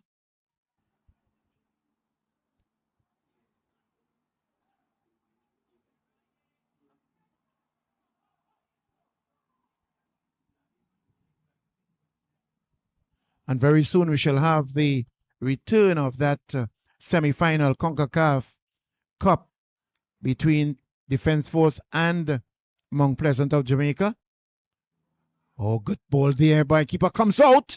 It's a close one. It is doing quite well. Eagles recovering and well for goalkeeper King. Look a bit complacent. On the far side now, it's Garcia. It comes safely into the hands of the goalkeeper. Garcia, very strong, sturdy figure he is. Oh, Douglas not doing well there. He should have done better. Batu losing possession is defense force now. Eagles in control. Battling for that midfield are the two teams. And an initial foul being played. They decide to play it a rapid free kick.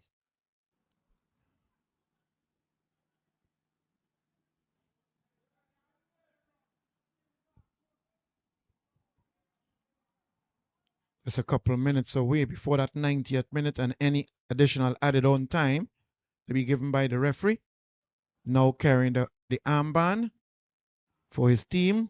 It's Aaron Roberts wearing the number 23 for Eagles. He actually substituted Rivers, replaced Rivers, I should say. And that's a close one, but coming off his line quite well is Williams, reading the game quite well. Spectacular shot earlier on by Felix, or not Felix, but actually by McLean. And a brilliant save there by Williams to keep his team defense force in the lead. Every single point, every single goal is crucial in any competition of such nature. Certainly winning it allows you to get 3 points. If it's drawn, you get 1 point. Well, you lose, you let nothing. But you don't want it to reach down to the point of goal difference. But if it has to, then it would. Williams trying to pull and seduce Eagles out of their half. As they lead, they know that Eagles have no choice. They have to come forward because they're looking for that equalizer. Handball there by Molino. He knows it. As a substitution for defense force, 15 and 21.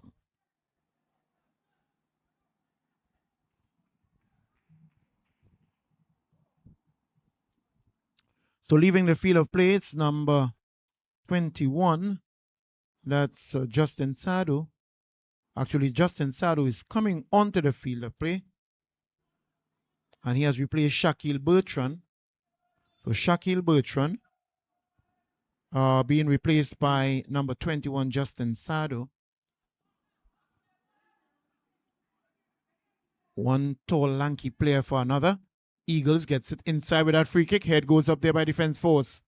Coyot trying to screen with his favored left foot not being able to do such thus far. Goes further, trying to get it upfield and intercepted there. It goes out of play for a throw-in as Wint throws it back for the throw-in to be taken, as Karen indicates exactly where it should be taken.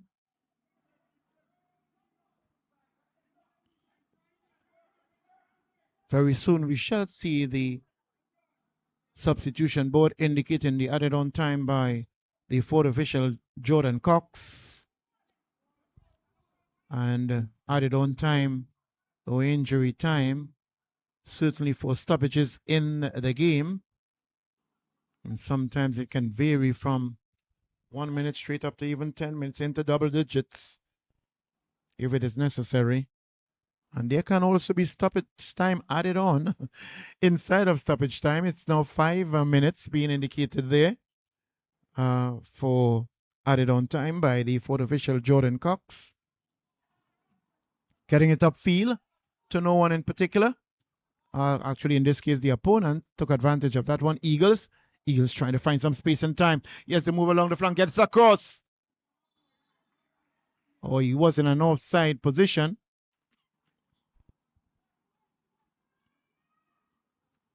To that of the flag by Kieran Myers.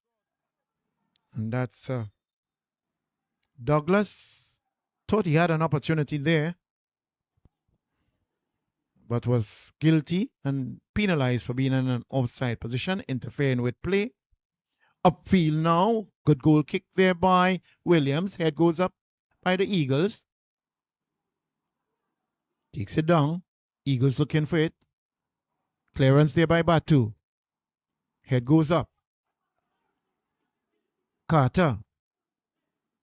And holds on to it.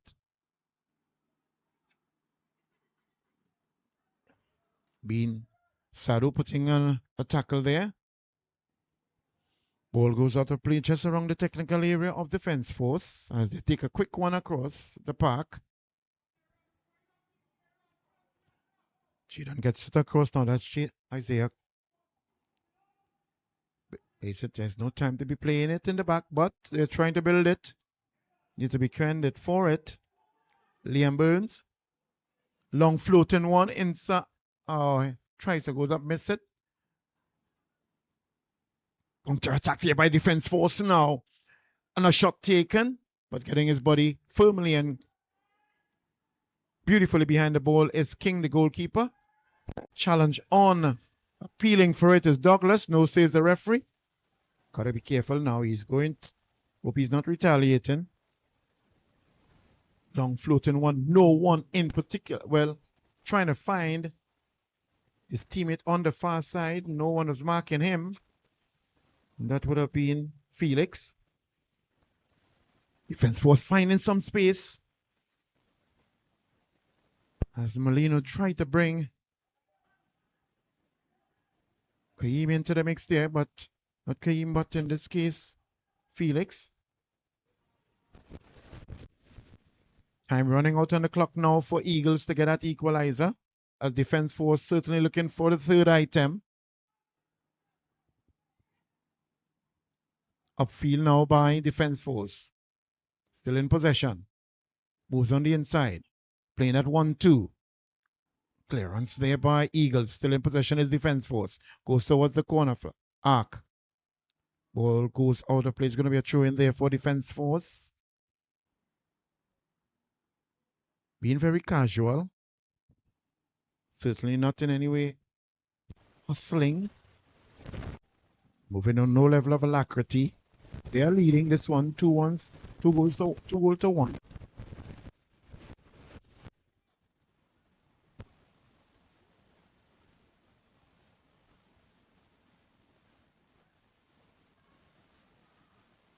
Spectators urging them to move the ball, get it upfield. That's the only way you can score. But I guess they're trying to do that. Is whether or not defense force will allow it. Ball goes out of place. We're showing for Eagles. Quick one taken by them.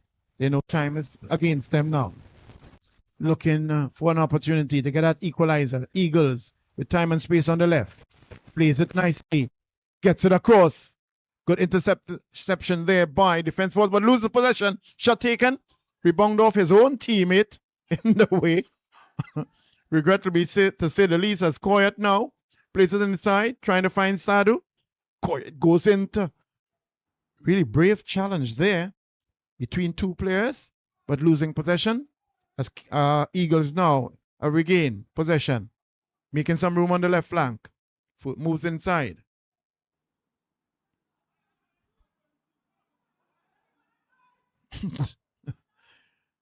Spectators literally assisting them on the clock, telling them 2 minutes again. Well, the referee will decide if that is correct or not, as a foul is committed in a rather dangerous position. It's just about maybe 10 meters outside of the penalty arc.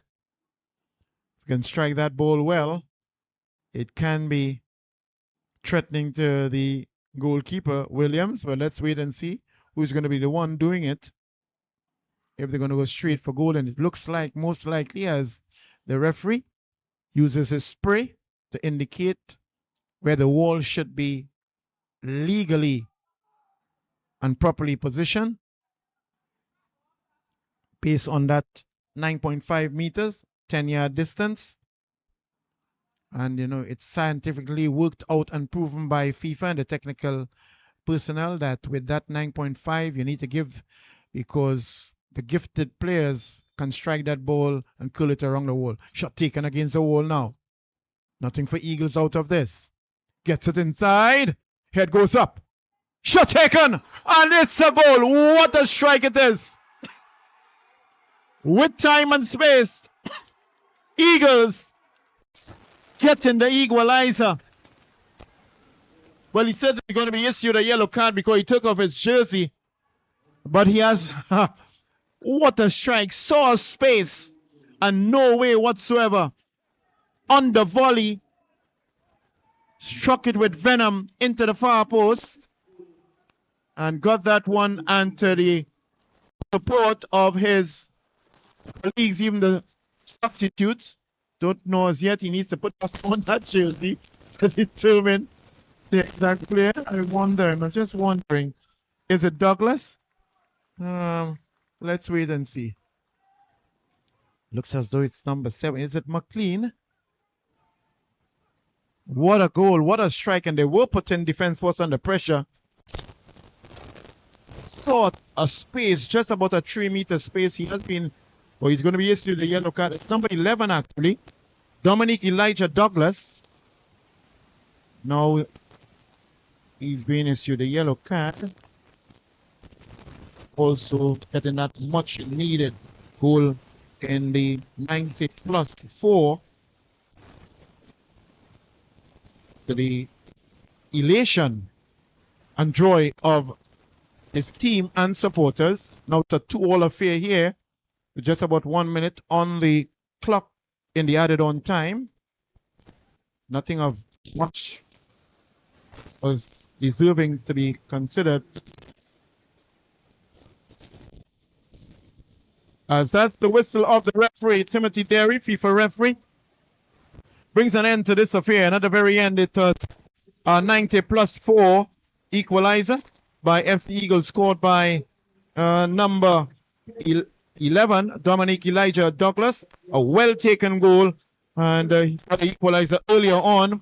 Opening the item was Atula Guerra with an 11-minute item. Getting the 2 goals for the Defense Force was Eliza Sechan or Shaquille Bertrand in the 24th minute and Elijah Sechan in the 35th minute. At the very end, a 2-all affair here. FC Eagle playing some brilliant football to hold the defending champions the points here in the first of the encounter. This has been brought to you courtesy Wave TVTT.com. I am Miribi Louis Gonzalez. Stick with us, don't go anywhere. We'll be back for the second match of the doubleheader. It's going to be Caledonia AIA up against Club Sando Ttpfl Tier 1 Senior Men's Football in Trinidad and Tobago.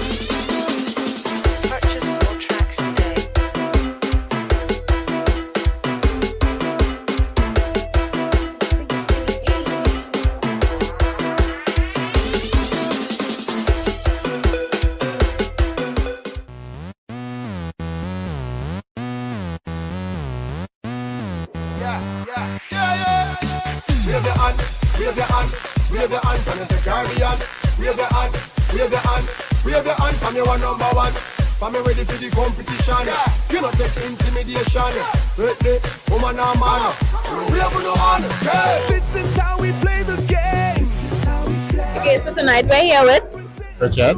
Okay, Richard. Is this your first Republic CPL match? No. And how is the experience so far? Wonderful. Wonderful. Can't complain. Okay, are you more excited to see batting or bowling tonight? Actually, the entire game. The entire game? Yeah. Okay. It's one of the biggest so far.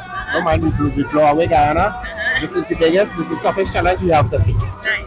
And last question. Who are your 3 top TKR players? Aaron Pollard, and then we have Sunil Narayan, and Colin Bono. Okay, thank you.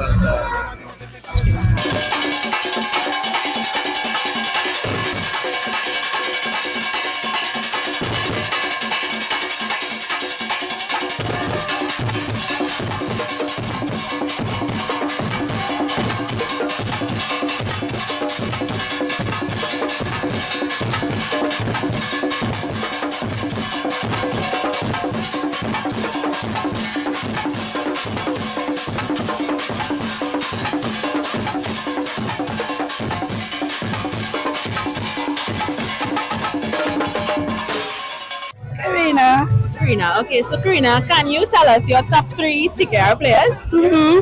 Aki Hoten, Nicholas Puran, and Karen Pollard. Nice.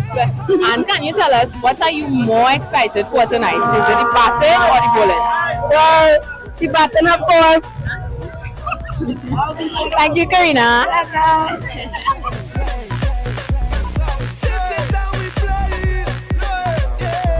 Follow me then.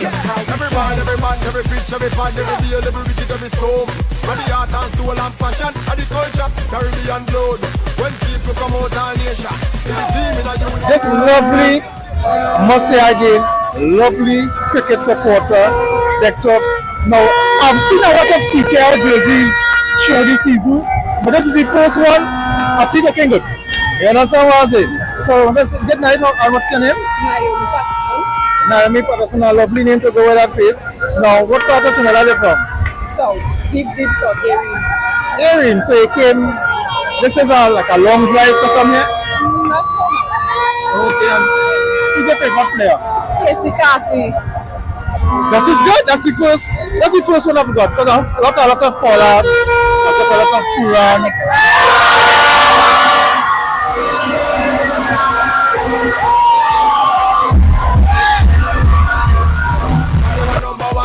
I'm ready for the competition.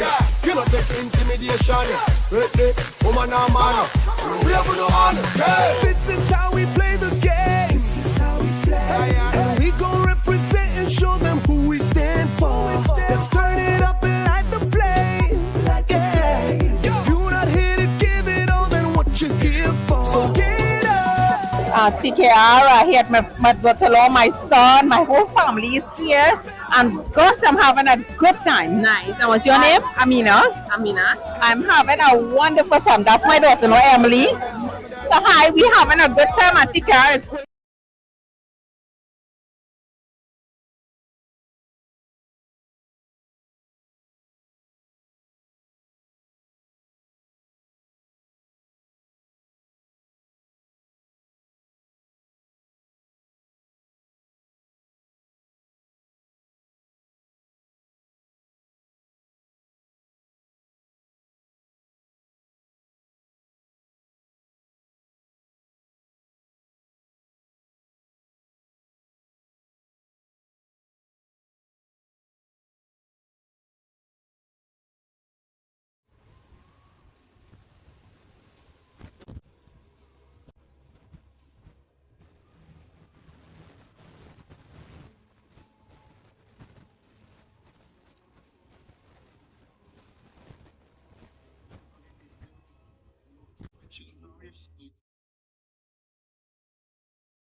We are back here at the Atto Bolden Stadium for continuation of the second of the doubleheader here of the Trinidad and Tobago Premier Football League at the Atto Bolden Stadium, the home of football, on this beautiful 1st of November. Well, for the religious ones, in particular the Catholics, it's the All Saints Day, and wonderful weather condition here. Excellent surface to play on, and the first match of the doubleheader, it was a 2-all affair. FC Eagle getting the equaler just in the 90+4 minute against the defending champions Defence Force. But it's not going to be Caledonia AIA up against Club Sando. The referees for tonight's match, Charlize Hood, one of our outstanding national referees. She's going to be in charge of the whistle as the main referee. Assistant referee number 1, it's Adam Aligor Mohammed. Assistant referee number 2, Gosain Yarin. And the fourth official being Jordan Cox, doubling up as the fourth official in the absence of CJ O'Brien, a member of the TTDF. Match commissioner, it's Debbie Ann Harewood, and referee assessor Jagdish Bimal. The Caledonia AIA, Isaiah Diaz is the goalkeeper. Karen Cummings is expected to be carrying the armband. That's number 20. And the goalkeeper for the Club Sando, Tishon Ragu, and he's captain for for the Club Sando FC team, Siobhan Hamilton. The head coach is Angus Eve. Actually, he's supposed to be the head coach there for the Club Sando. And we have Karen Tanner, or the head coach, Jerry Moore, supposed to be in that position. But I think I am seeing Carly Mitchell, even of last week. And again, Carly Mitchell, one of our most outstanding, prolific international players, was active even up to last year, but now he has shifted into the coaching role. The team official, Gordon Pierre, Kissel Didier, Stephen Frederick, the goalkeeping coach, Laurel Romaine, and Aurelia Small as the physio for the Club Sando. the team that represents the heart and soul of San Fernando. Head coach Angus Eve, Abdallah Phillips, assistant coach, along with Jason Spence. And Jason Spence actually handling matters now with Naparima as the head coach. Team manager Jared Cooper, Anisha Duncan, also goalkeeping coach Michael Maurice, former national goalkeeper in the days of the strike squad time. Kit manager Rayshon Maz, an outstanding futsal player, national futsal player Michael Taylor, national, also a well-renowned physiotherapist at the national level, and Edison Dean, the well-known renowned Edison Dean as a team leader. Let the world know that this one is being brought live, just like the first game, on Wave TV, TT.com.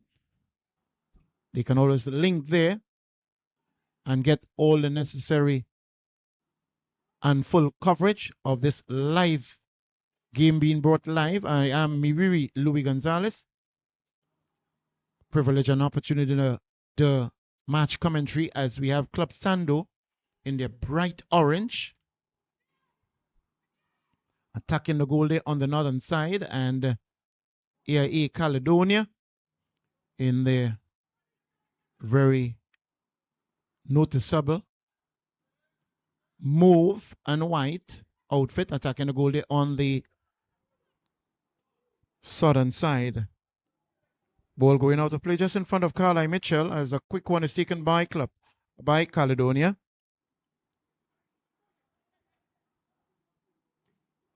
Strong challenge there.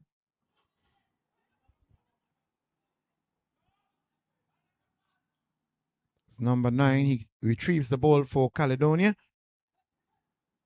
Quick one there taken by Ferdinand. Ferdinand plays it inside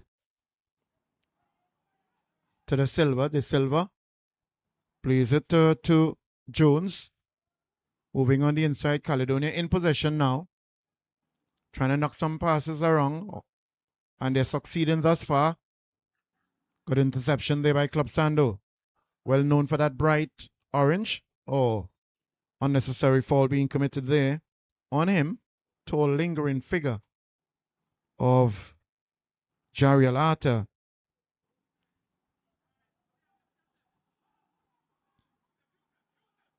Darren John gets it across as Josiah Cooper playing that last upper position for the Club Sando team. Goalkeeper predominantly in that grey outfit, Sean Ragu for Club Sando, and with a yellow top there, it is Diaz, who was in superb form last week, although 3 goals were scored on him against Prison FC. Prison FC, a surprise victory over Caledonia AIA, but they played the better football, and at the very end they were in winners' row. So Caledonia will be trying to rebound from that surprise defeat.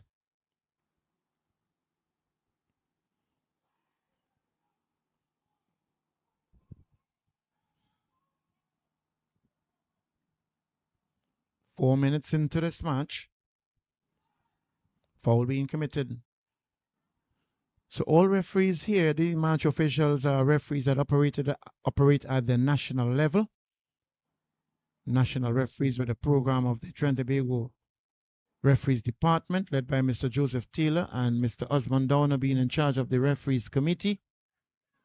Mr. Downer being also second vice president of the Ttpfl and is responsible for the Referees Committee, with regional chairman of the 5 regions in Trinidad and Tobago.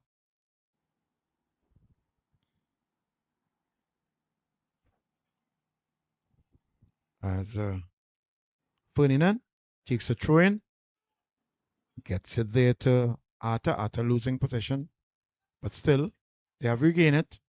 Oh, not good concentration there. Cornwall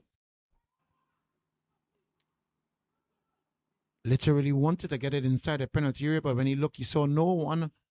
Oh, good, beautiful ball with time and space. losing possession, not controlling it whatsoever, not good enough there. Should have done a tremendously better than that. What a fantastic pass he got from his teammate in the person of Darren John. Didn't control it initially, and that split second or two, he lost possession, but a grand opportunity to put his team, Club Sando, ahead. However, free kick is just taken, again in a precarious position. Certainly if you know how to strike that ball, you will do well with it. As lining up behind is Luke Phillips. Whether or not he is going to take responsibility for it is left to be seen. Karen Cornwall and Luke Phillips.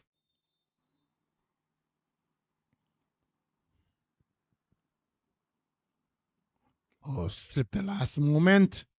Goalkeeper takes possession. Diaz.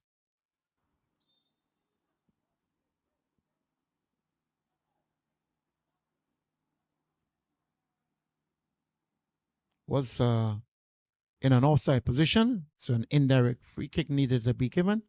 That wasn't done initially. Correct, good concentration there by the officials. Club Sando plays it back to the keeper, Ragu. He's under pressure. Respond by trying to get it out, not doing too well with it, because gaining possession is Caledonia AIA, trying to get it inside, deceiving the defender on his back. Arthur being deceived there by the player on the inside. Short, stocky player he is.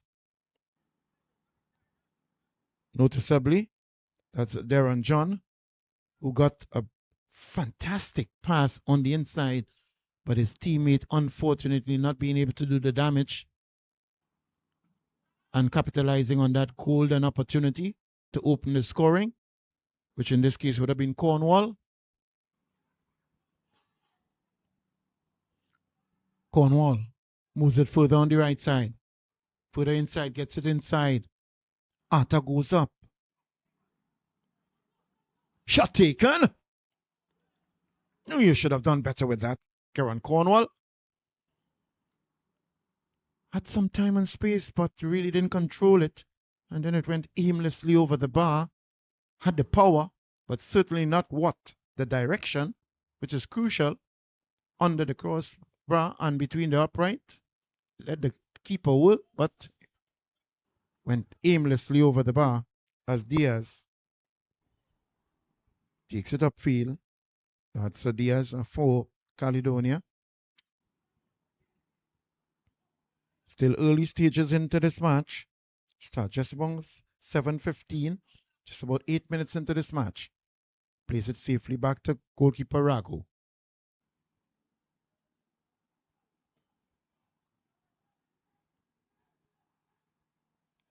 Knocking it around safely, trying to build the momentum. Club Sando, who had out of the two teams thus far, the better opportunities, nothing to show thus far, as Hamilton, the captain, playing that first upper position for his team. Chavones Hamilton, what an interesting name. Don't usually see something of that nature, Chavones. Most of these players have a similar build. Sometimes in the days of Angus Eve, most of them, that's the type of build Angus Eve would have had, and I wonder if he in any way is instrumental with the selection of the players. That short, stocky play built, headed out Caledonia, goes down awkwardly on the ground. Hamilton in possession. Please, a good interception there by Caledonia. Has time and space and gets it back. Cooper to Ragu. Ragu onto the far side there now.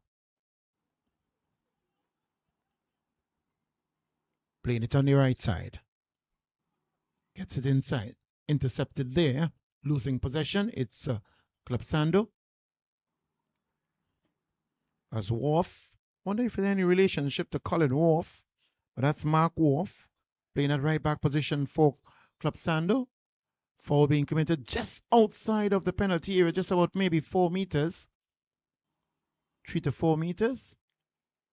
Again, rather interesting position. If you know how to strike that ball, you can do tremendous damage and hurt the opponents by scoring, which is what they're trying to prevent. It looks as though it could very well be Cornwall or Luke lining up behind it. In this case, it could be Luke. The both of them were over the ball when Cornwall decided to take it.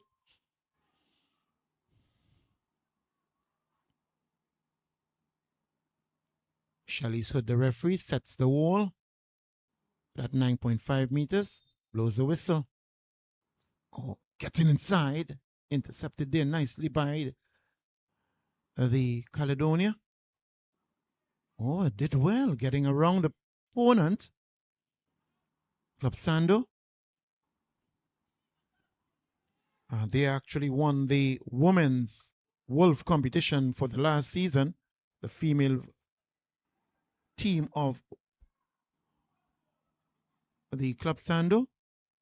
And they have been one of the dominant figures in the Tier 1 since their inception. Arthur, shot taken. Very close. It looked initially non-threatening, but eventually it curved and dropped just over the crossbar.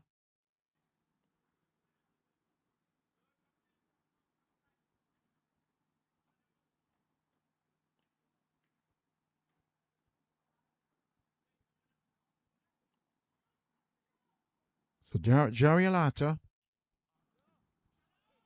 getting the first shot very close on target, jostling there in the center circle, foul being committed as the Hamilton captain for Club Sando takes responsibility for the free kick. John to Cornwall, to John, plays it across to Cooper, upfield, head goes up, Caledonia doing well defensively, gaining possession. Little appealing for offside, no says Adam, assistant referee number 1, gets it across, but a good interception there by the defender for Club Sando. Goes out of play on the far side in that southeastern area, corner flag area for a corner kick. As the players are all assembling themselves, or not all of them, but most of them, in that penalty area for the corner kick to be taken.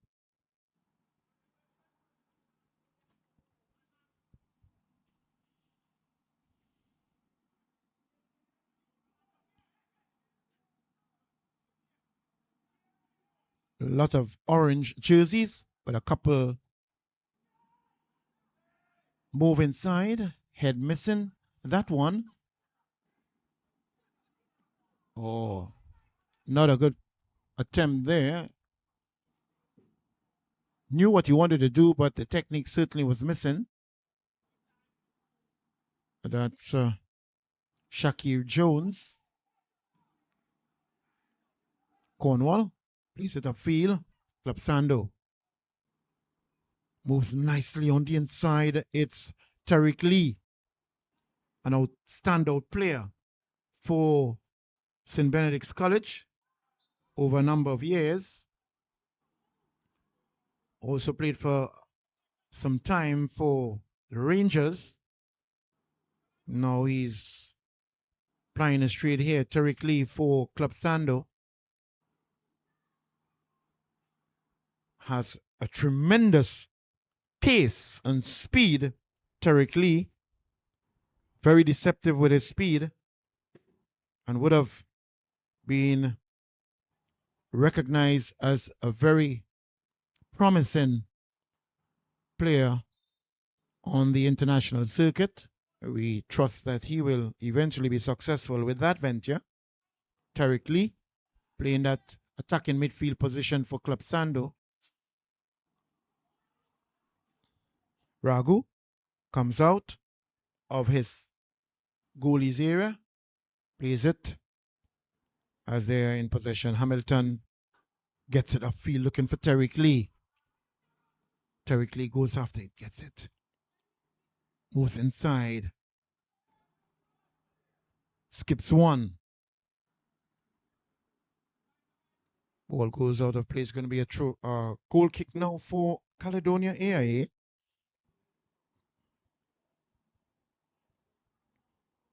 Just about maybe 16 minutes thereabout in this match. First match 2-all affair between Defence Force and FC Eagles. Well, will be the result of this game. Time will tell. Club Sando versus Caledonia AIA. Foul being committed there on Hamilton. Or actually Cornwall. As of now, Club Sando having more of the ball possession and having more attempts at goal, even though we saw a couple of minutes ago a wonderful strike by Arthur, just dropping about a meter over the crossbar. Oh, it's going to be a yellow card being issued there by referee Charles Hood, and the player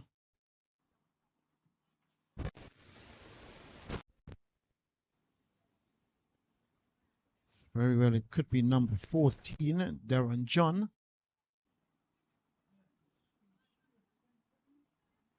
So Darren John of Club Sando being shown the yellow card. First of the cards being shown just around the 17th minute. Free kick is going to be taken, and I suspect he's going to drop that ball into the drop zone area of the penalty area.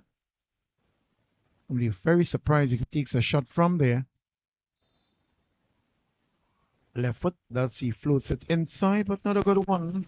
Or at least not where his teammates are. That's Javon Thomas for AIA. Appealing, no says the referee.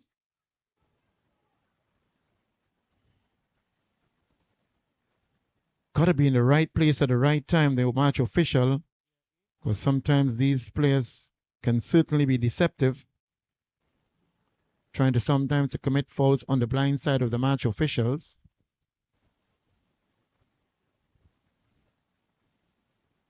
Throwing to be taken by Club Sando. Luke gets it upfield at Darren John, who was issued a yellow card just a minute ago. Played out of field. Now it's going to be a throw in there now for Caledonia AIA. Arthur goes to one, using his height to his advantage. Arthur moving. Time and space. No one in the penalty area. He goes further. Gets it across nicely. Oh, what a lunging, timely lunging defensive challenge there by Club Sando and getting it out of play. And relieving their goalkeeper Ragu of any shots to be taken on his goal. The challenge there with that cross by Arthur. Well taken run by Arthur. Carried the defender straight down to the goal line and then got it inside. But was cleared off the field of play. It's going to be now corner kick. Good floating ball inside. Ragu goes up and safely into his hands. Quick. Goalie's kick out. Tries to find Tariq. Cornwall has Tariq Lee assistance. Hamilton Gets it. Oh, what a beautiful ball it is. With a lot of time and space. Shot taken. Good goalkeeping there by Diaz. Should have done better. Lovely football there by Club Sando. All on his own. On that far side, Luke Phillips moved towards the penalty area, got inside, struck it well, but the direction maybe a little more into the far corner, but equal to the task was Diaz. Good competitive football by both teams here, and we just saw Club Sando now. Timing it there. On the far side now, Caledonia back-to-back action here at the Atto Bolden Stadium. This is Tier 1 of the Ttpfl. Safely into the arms of the goalkeeper. No goals as yet in this second encounter here. Double header of, this is match number 10. Tariq Lee now moves in, tries to get it across, but intercepted there.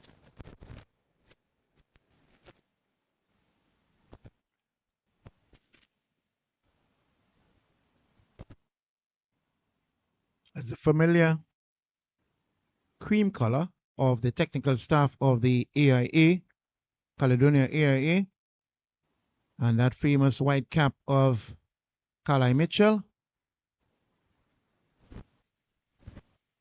9 out of 10 times he wears a cap, as he's doing now. Carly Mitchell. Sure going to be taken by their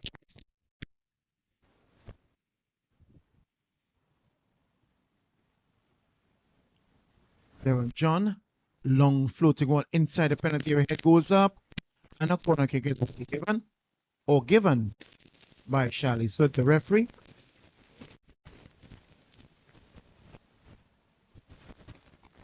Charlie Sud being one of the very promising young referees. Commendably well in our youth tournament or the youth tournaments in CFU, Caribbean Football Union. She has great future in her referee. Short one taken, and she's the daughter of Richard Hood, former national coach of the women's team and head coach. Shot taken, and it's inside. An opportunity came a begging there, and we bounding off the Diaz, the goalkeeper, and Club Sando takes the lead, as we'll find out very soon. The player scoring that one for Club Sando.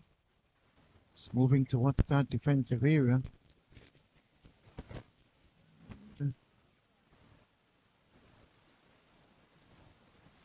Elton John. Oh, yes. Elton John getting that one, playing that last stopper position for his team and moving up. And Elton John, former national player, standout player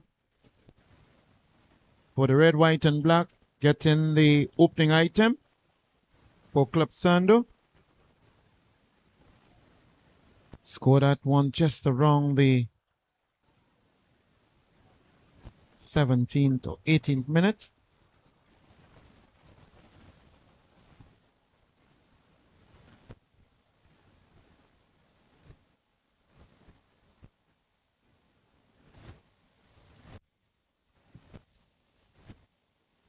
So it's Club Sando leading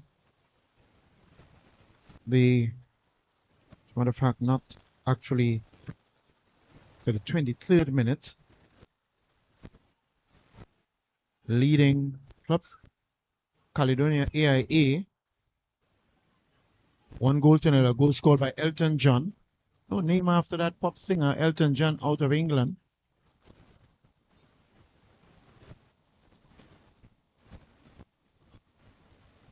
Renowned pianist and vocalist, the Elton John.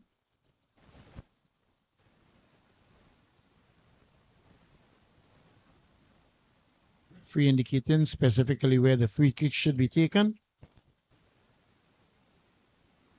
And strange enough, Club Sando opening item coming from the person playing that last upper position for the team, Elton John.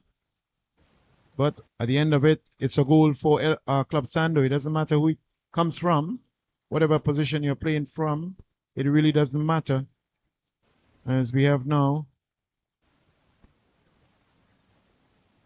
It looks as though it's not Angus Eve, but it looks as though it could be very Cornell Glen, is it?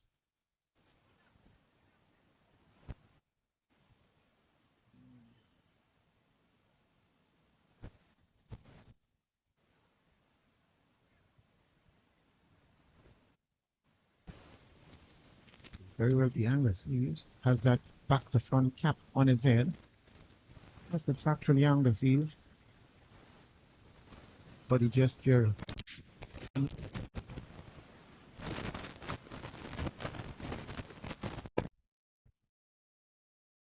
Ttpfl versus Angus Eve, the both head coaches of the respective teams.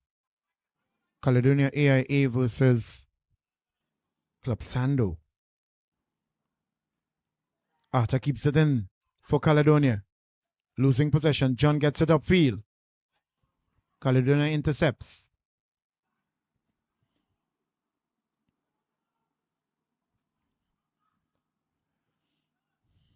Javon Williams playing that last upper position for Caledonia AIA.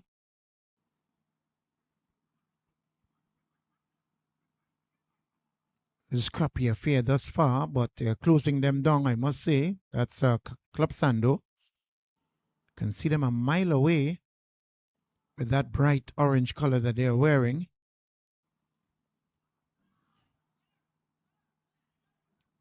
Upfield Cornwall, good step on and moving towards Derek Lee. He puts in launch attack. Foot inside. Oh, he's going to be issued a yellow card for extending that leg towards the goalkeeper. Straight into the chest of the goalkeeper. A bit reckless.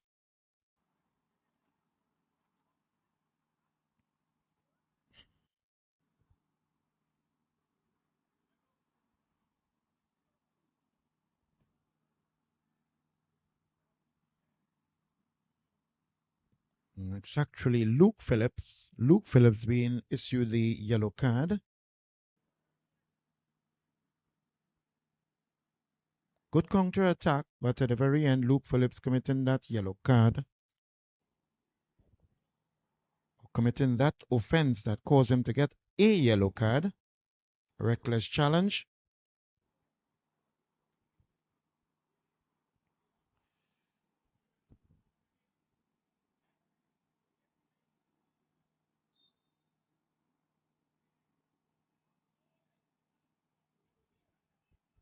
Just got that one around the 28th minute. As Club Sando leads this one, an Elton John goal.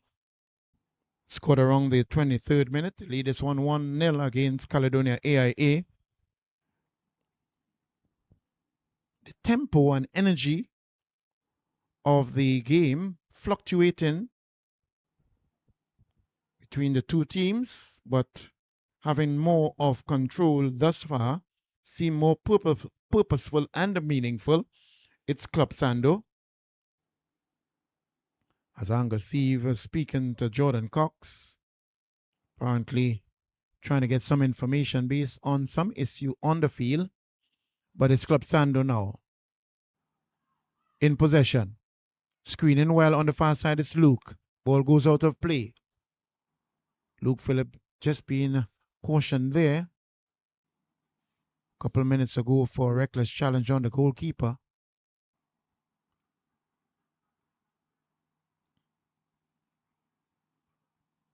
As we are seeing conversation between Jordan Cox and Adam, assistant referee number 1 and 4th official. As Caledonia trying to come out of a heavily congested area with Club Sando. Strong challenge there by Javon for Club Sando.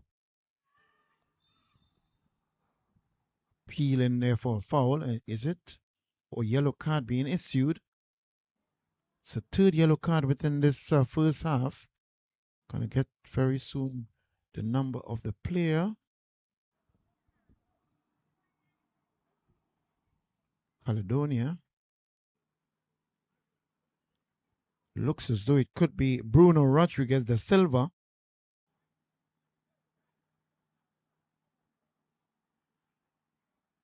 So Bruno de Silva being issued a yellow card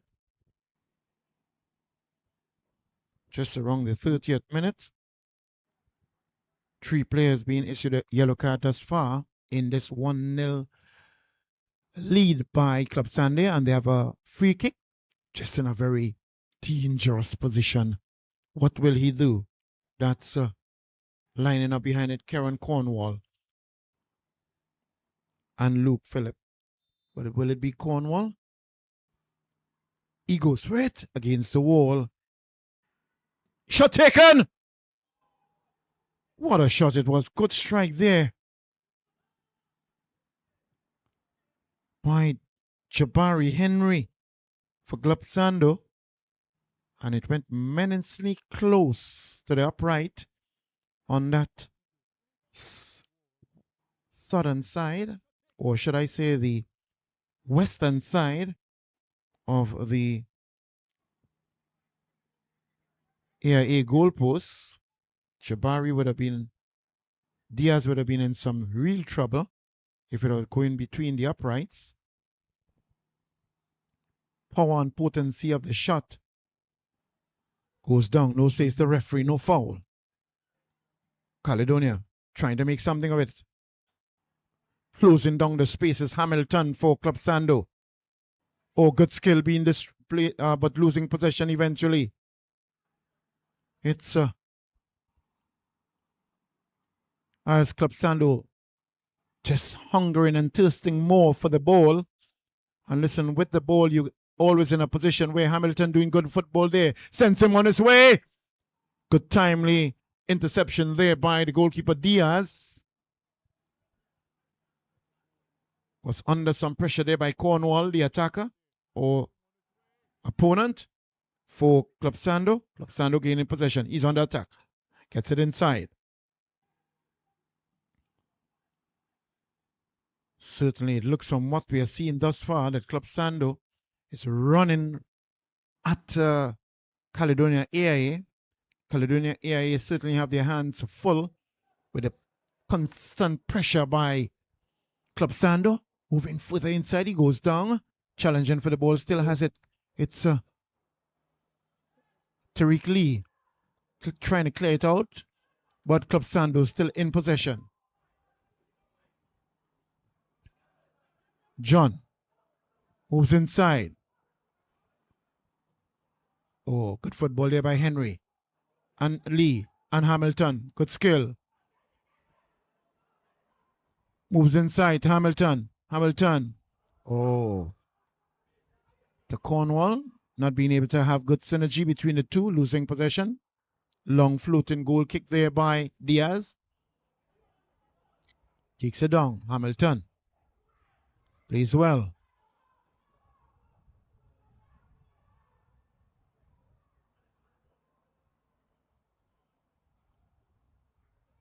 Goes out of play on the far side.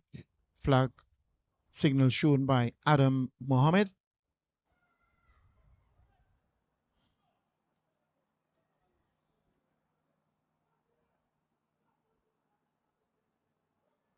Adam Aligo Mohammed, assistant referee number 2, son of Ishmael Mohammed, former national referee himself from the North Zone, and his son now following in his footsteps, a student of the Swaha Hindu secondary school there in Karani.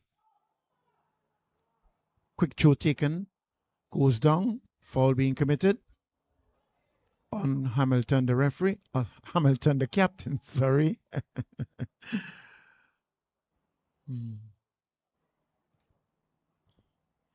Again, most of possession is by Club Sando. They're literally living in the half of the Caledonia AIA, who intermittently having some counter-attack, but Hamilton tries to bring Cornwall inside. Intercepted there. Cornwall has possession. Fevered left foot of his. Trying to make something of it. It goes out of play. It's going to be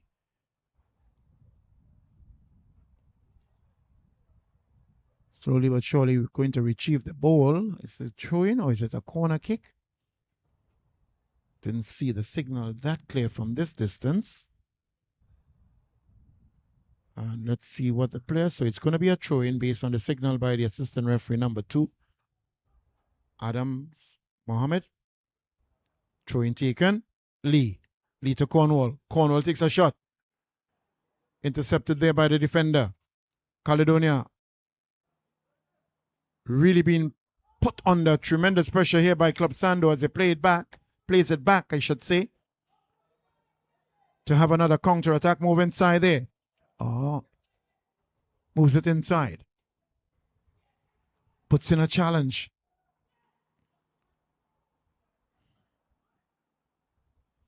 Cornwall.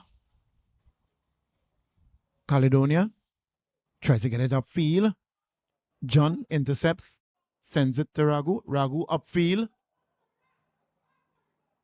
Keeps it inside. Good football there. Tariq Lee to John. Foul being committed on John by Arthur. Quick one taken there. Cornwall gets him inside. Goalkeeper comes out. Oh, good defending there. What a risky move there by the goalkeeper. He knew fully well by committing himself outside of the penalty area, he could not have used his hands. But good defensive work by Caledonia. Commendation there for the work done by Ferdinand. Covering well for his the goalkeeper. Losing possession on the far side. Long floating one upfield. Goes out of play there for throwing for Caledonia AIA. Quiet time here at the Ttpfl Stadium. We didn't not much persons as vociferous as they were in the first match. Although we have a couple hundred spectators here, which we are thankful for. I'm sure the Ttpfl will be happy for that.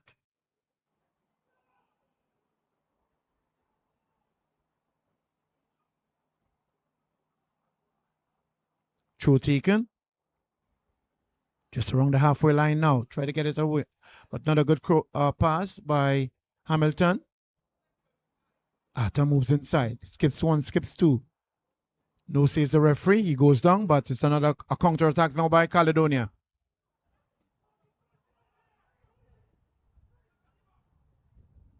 It's inside. Good clearance there by Club Sando. Gets it now. Heads it up. Club Sando. Cornwall to Lee. Lee switch inside there from the left to the right.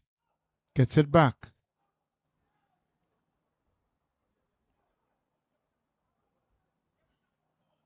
To John. On the inside. Blaze it up. Oh, long pace and run. It is but a bit overweight pass there. And the goalkeeper way off his line. Diaz continue to come off his line. Got to be just careful about that one. If the opponents detect that, I'm sure they would try to capitalize on it. But very good interception by him. He's reading the game quite well thus far for his team. Helping his defenders remarkably. That's Isaiah Diaz, although one has been scored on him thus far. As lining up to take the throw-in, it's Darren John. Hamilton. Darren puts in a tackle. Hamilton. Phillips. Well, unorthodox. Arthur. Gets it across. Moving. Caledonia. Good interception there by Club Sando. Playing it upfield to Luke. Luke in losing possession. Tariq Lee putting some pressure on the defender. Foul being committed. No, says the referee. Attack continues. Oh, over another overweight pass there by Luke on to Tariq Lee. It looked as though it was a foul, but referee didn't deem it as such. As we just around the 40th minute of this second match here at the Atto Bolden Stadium. Action continues right here. Match number 10 of the Ttpfl Tier 1 division. A 1-0 lead by an Elton John goal scored just around the 23rd minute for Club Sando. Screening well. It's Tariq doing well. Playing it back to the goalkeeper. Actually, Karen Cornwall, is well noted for that left foot of his. Just pleading for the ball. That's Karen Cornwall. Gets it floating nicely across. Moves further on the inside. Karen Cornwall now skips one, skips two. Moving towards the penalty area and takes a shot. Good goalkeeping there by Diaz. Referee blows a whistle. Hamilton committing an offense. He doesn't agree, but the referee says differently. Foul being committed there on Ferdinand by Captain Hamilton of Club Sando.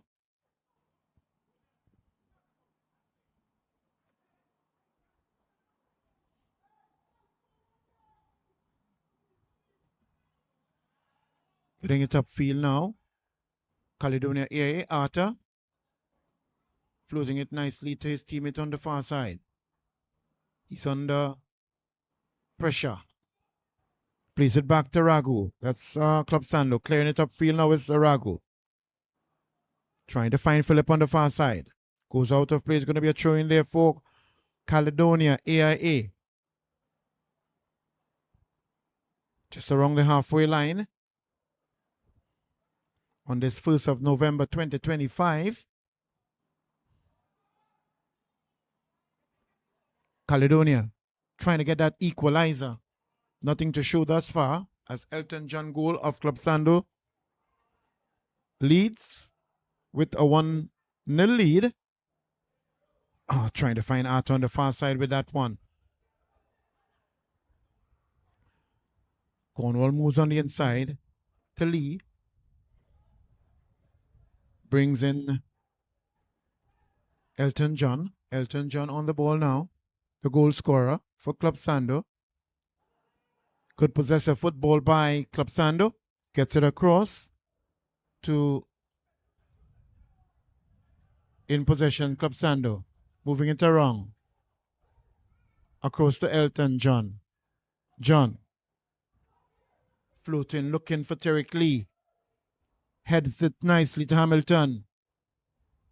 Across. With some time and space, Hamilton. To John. John back onto the inside now. Looking for Tariq Lee. Drops on his shoulder. Hamilton takes a shot. And what a very good attempt it was. On the run, on the roll. Ball coming towards him. And he unleashed that left footer. Wasn't a bad idea. Just about maybe 3 meters away from the upright. Aerial in flight.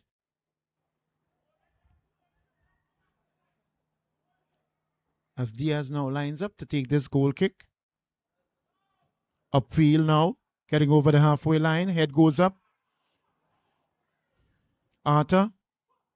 Challenges there as the fourth official Jordan Cox, who is doubling up here, being fourth official on the first game. Or Diaz comes out. He's showing 3 minutes added on time in this the first half of the second match. Collision. Both players are basically back up on their feet.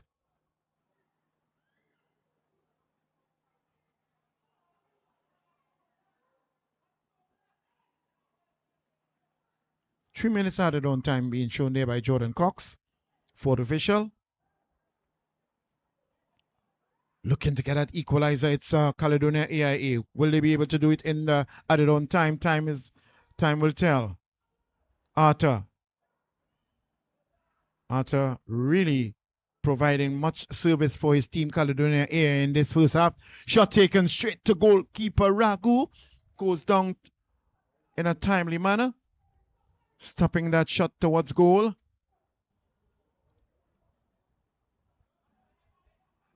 Only part missing of his body there most likely is the boots that is in black. Thought he'd have had a grey boots too. Because the entire jersey, pants, socks, gloves seem to be grey from this distance. Player on the carpet. He is holding on to that hamstring of his. Seem to be a bit motionless at this point in time. As the physio of the of the club Sando makes his way. That's Michael Taylor.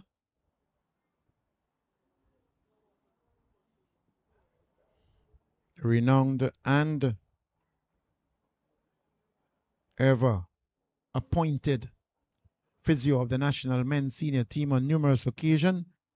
Now doing his work there for Club Sando at the premier level of the men's senior football in Trinidad and Tobago.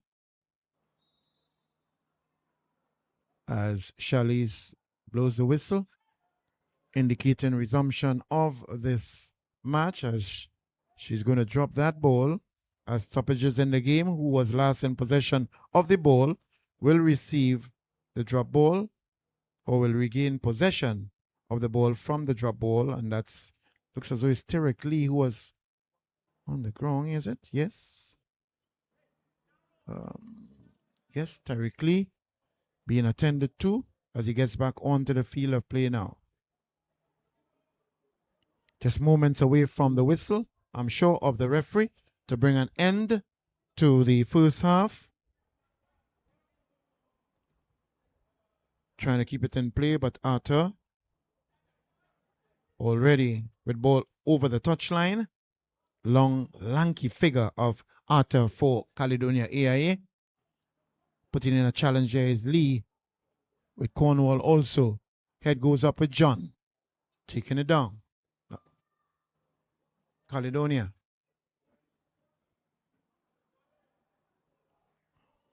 On to the far side, Shakir Jones. Trying to play it upfield, losing possession. Clearance there on the far side by Club Sando.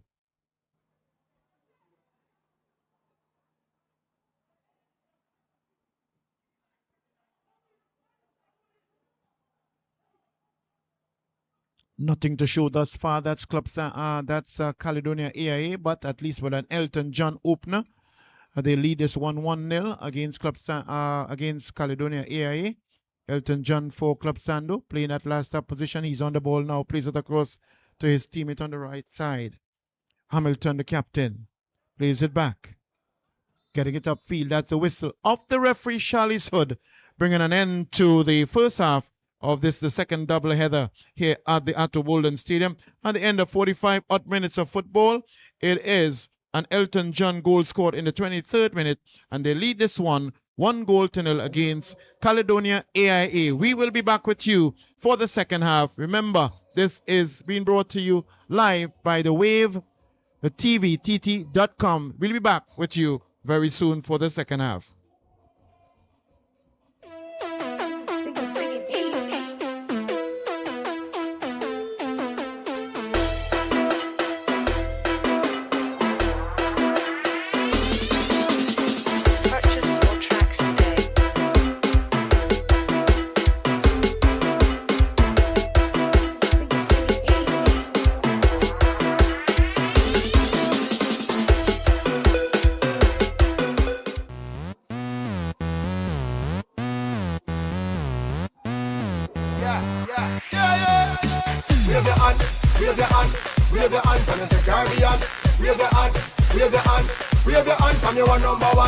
I'm ready for the competition.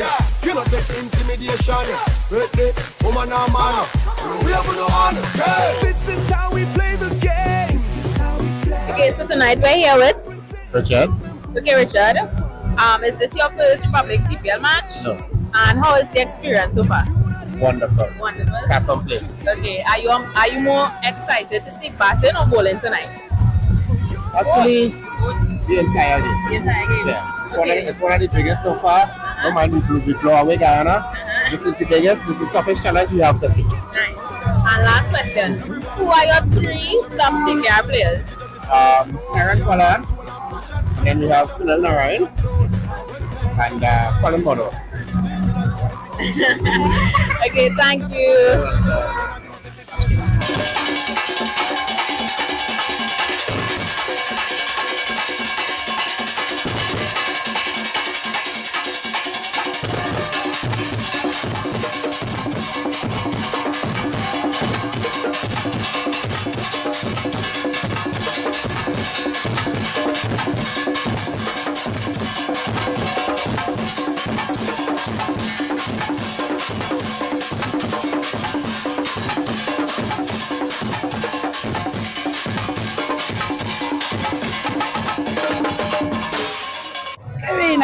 Karina, okay, so Karina, can you tell us your top 3 TKR players? Aki Hussain, Nicholas Puran, and Karen Pollard. Nice. And can you tell us what are you more excited for tonight? Is it the batting or the bowling? Well, the batting of course. Thank you, Karina.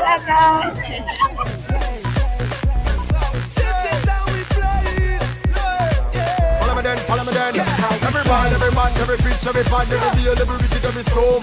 And the art and soul and passion, and the culture, Caribbean blood. When people come out of nation, in the team in a youth. This lovely, must say again, lovely cricket supporter, decked up. Now, I've seen a lot of TKR jerseys throughout this season, but this is the first one I've seen looking good. You understand what I'm saying? So, let's get night. What's your name? Naomi Patterson, a lovely name to go with that face. Now, what part of Trinidad are you from? South, deep south area. Erin, so you came, this is like a long drive to come here? Not so much. Okay, and who's your favorite player? Kickoff. That is good, that's the first one I've got, because I have a lot of Pollards, I've got a lot of Purans.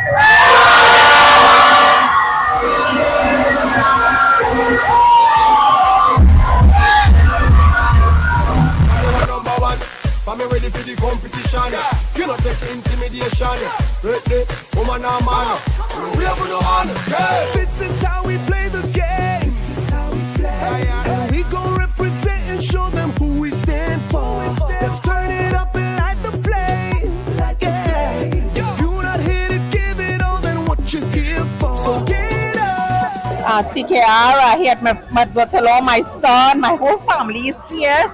And gosh, I'm having a good time. Nice. And what's your name? Amina. I'm having a wonderful time. That's my daughter-in-law, Emily. So hi, we having a good time at TKR. It's going to win tonight. Yes, it is. That's it. Can you tell us your top 3 TKR players? Top 3 players. I will drop off. I don't know nobody else. Okay, so far, how are you enjoying? I am having a blast of a time. I am having a wonderful time. And gosh, I'll be back here next year, please God. Well do. I want to go to Guyana, so I will be there. Okay. Yes, well, have a good night. Bye.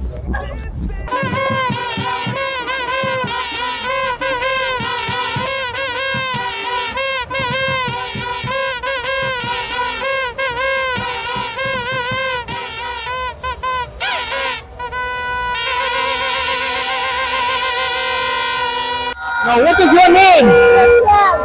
Nice. Now, you are here at the CPL. Of course, you are supporting the TKR. Who is your favorite player? And your favorite player? The students play for the TKR. Yeah. Pollard. Excellent. Do you play cricket as well? You don't play. You just love to watch cricket. Nice. So you come with your mommy, your daddy, your brothers? I have brothers. Just you and your mommy and your daddy? And my Nice. cousin. And your cousin. Nice. School opening next week. Are you ready for school next week? So you're gonna tell your friends you went to the CPL. You're gonna tell your friends you went to CPL and watch the TKR and the Central Kings. Okay, all right. Well, enjoy the cricket. Yes, so the CPL bringing everyone. Big people, small people, medium sized people. And there's another thing. All right.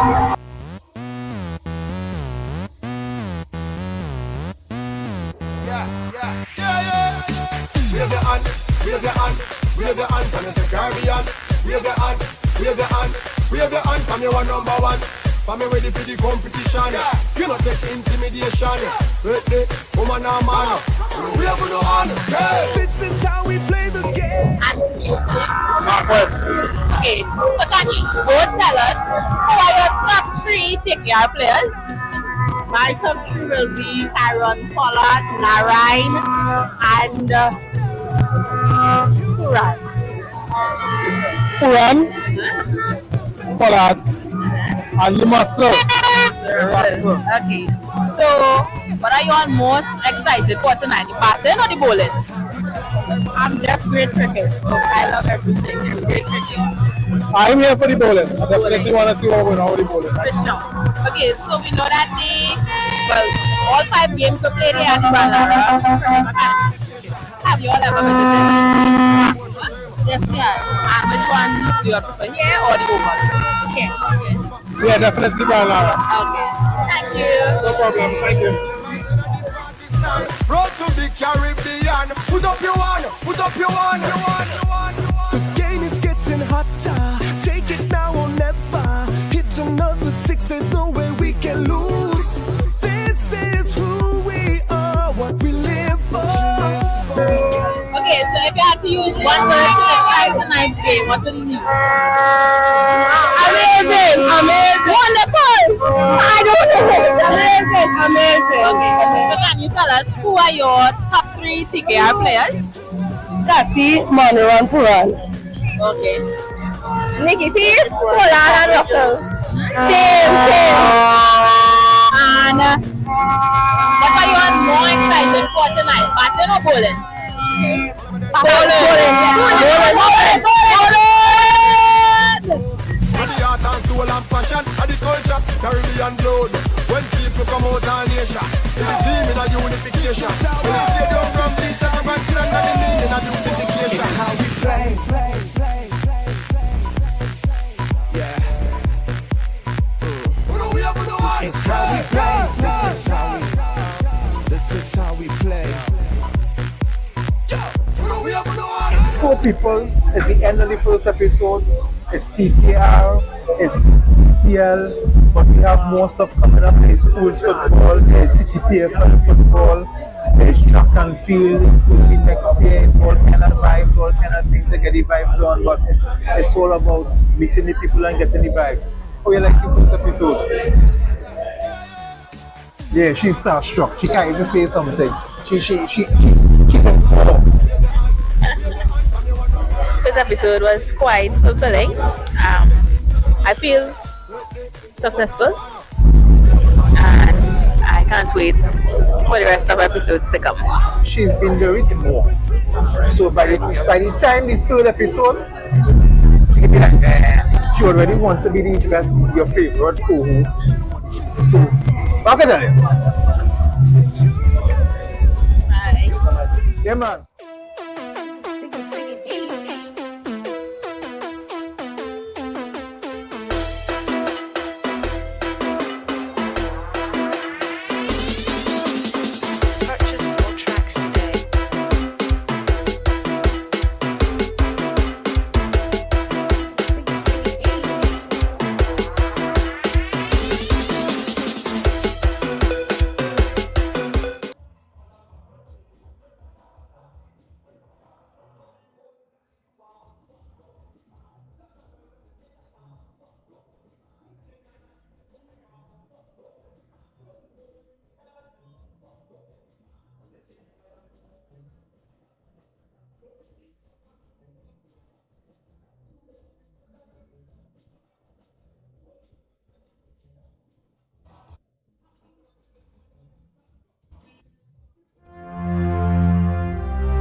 We are back here at the Atto Bolden Stadium for the continuation of the much highly anticipated second half of this encounter between Club Sando and Caledonia AIA. Club Sando leading Caledonia AIA with a 23rd item scored by Elton John, playing that last upper position for his team, Club Sando, as they lead Caledonia AIA 1-0, leading into the second half.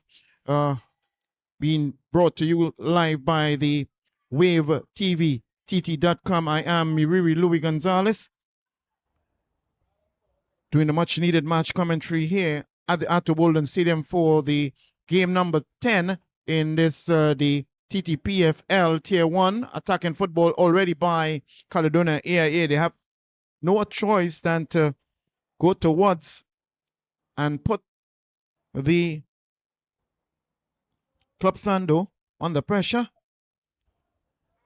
They're trailing this one with 1-0. Club Sando having more of the ball possession in the first half and more attempts at goal. Could have easily been 2-0. Tariq Lee under pressure here, goes down. Get back up onto the ball, Cornwall. Gets it upfield to Tariq Lee. He's being challenged in possession. Some space and time across the penalty area. Club Sando. Hamilton challenging for it.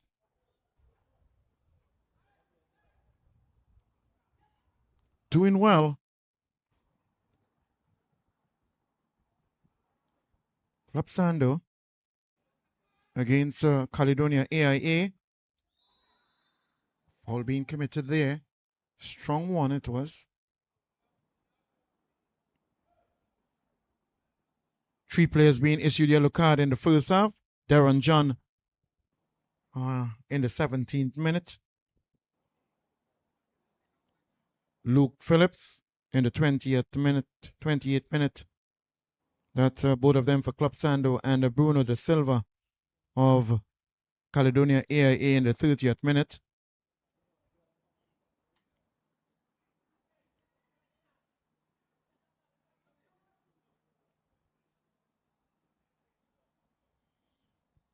Club Sando, a lot of quality players they have, along with Caledonia too, but when you look at the various showcase of the names that they have on the list, Club Sando having an edge over the present starting list of those of Caledonia AIA, as lining up behind the ball. It's Luke Phillips, been taking most of the free kick along with Karen Cornwall for his team Club Sando. Looks as though he's going to float that ball and drop it into the dangerous zone of the penalty area, which he does, and the head goes up. Not this time the head, but the left foot there.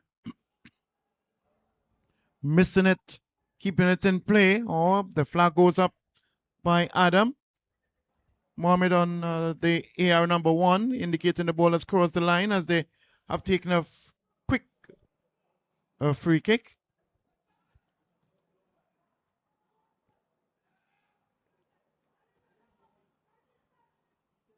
Moves into the inside there. Caledonia Air clearing it upfield. Henry. Caledonia know that they have to put Arthur now, looking for some space. Miss time, lose control. Goes down, referee blows the whistle.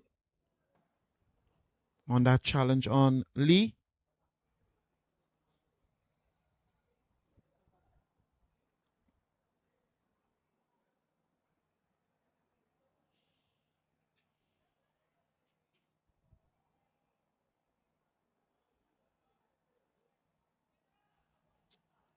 Quick one taken there. Just about 3 minutes into this second half. Elton gets it up. Lone goal scored by him.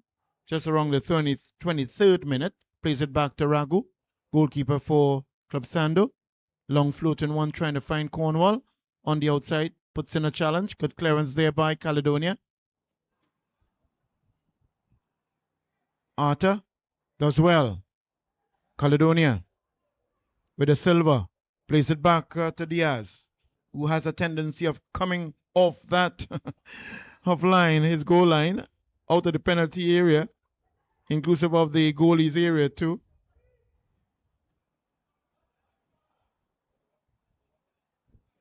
Who's out of play. Elton leaves it. It's going to be a throw in there for Caledonia AIA, just in front of their coach, Carly Mitchell. Quick one there taken by Thomas. Thomas plays it back.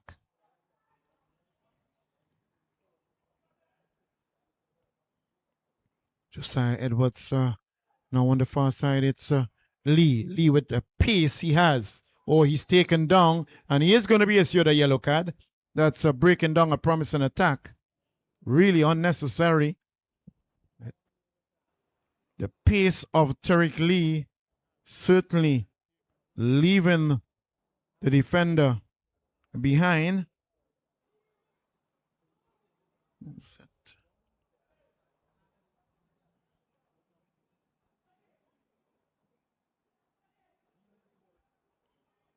Sporting that much popular orange boots, the same color actually of the club Sando.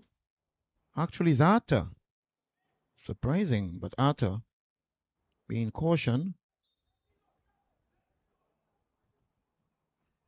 Floating into, head goes up, just above the upright. So that's Jariel Arthur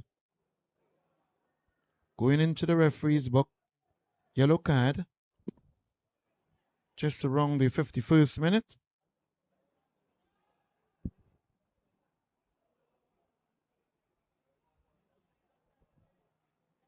There's 4 players already issued yellow card, 3 in the first half, and now Jariel Arthur adds to the list. Lee tumbles. Caledonia looking to find some space. Being close down there, Club Sando. In possession, John. Henry looking to find Lee. Oh, miscommunication there by the 2 players clashing each other, as mixed signal by the referee and the AR. Then finally agreeing. So going to be a throw in there on the far close side here for Caledonia.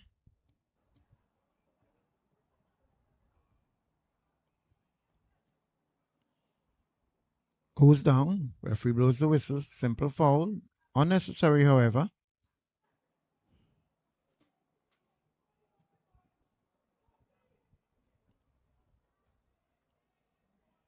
Free kick taken there quickly by Ferdinand. Actually by Thomas, not Ferdinand. Plays it upfield. Arthur moves inside. Actually, Edwards still in control. Oh, he goes in, goes past 1, past 2. Timely tackle there by Hamilton. Just seems as though when he has that ball on that left foot of his, it's not easy. Oh, time and space. Goalkeeper alone has, and he puts it into the net. A lot of time and space, Club Sando, as he moves towards his technical area to celebrate that goal. After eluding 1, 2, and 3, and then also the goalkeeper, as he shows some form of celebration there. To find out more about that, that's number 10, Karen Cornwall, scoring the second item there for his team, Club Sando. He scored that one just around the 53rd minute.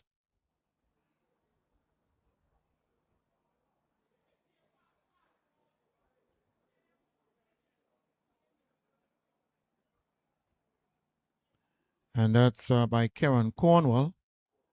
Did quite well. Remained very composed after eluding the defender and then eventually the goalkeeper, as they now take a 2-0 lead, as we have a substitution there for Caledonia AIA. Leaving the field of play was number 21. And that's number 21. Actually 22. Caledonia AIA. So we have 7 also entering the field of play there.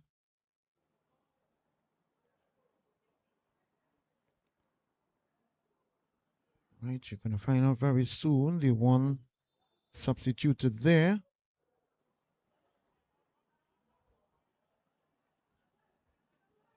As you had number 21.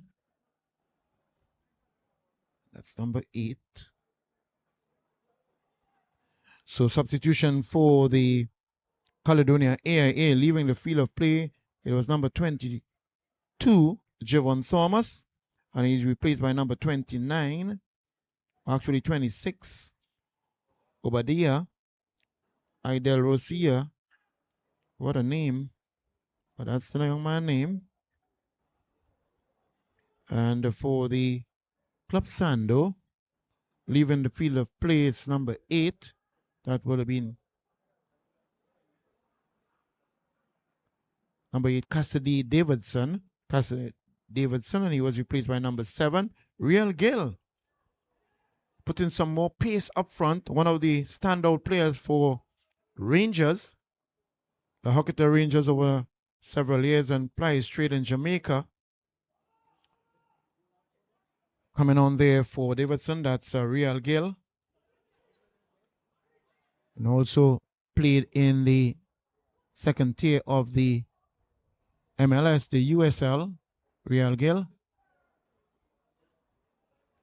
Hamilton trying to bring Real into the mix there. A misunderstanding, and the ball went out of play for corner for a goal kick.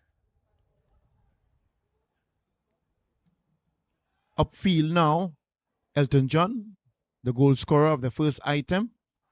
And joining him was Kieran Cornwall, scoring the second one. Club Sando really showing more purpose as goes inside, takes a shot. That's Real Gill, very famous for cutting in on the inside and unleashing his right foot shots, which he actually did there. Luckily, in the way was the defender leg, and goes over the line now for a corner kick.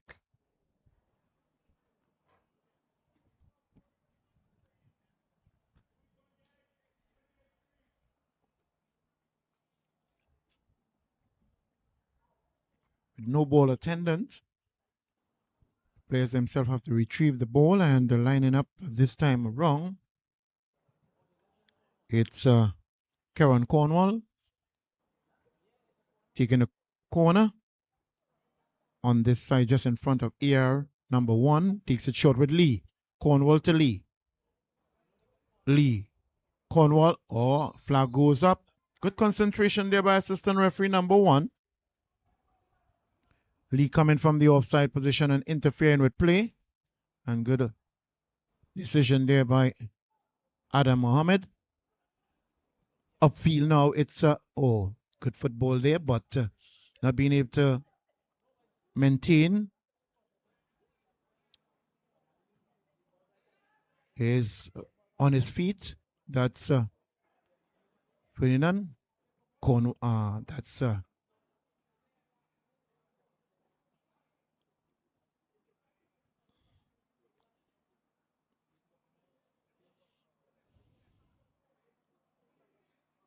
upfield now, throwing, missing the header there was Tariq Lee.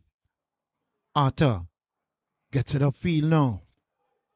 Headed up, Jabari, Henry.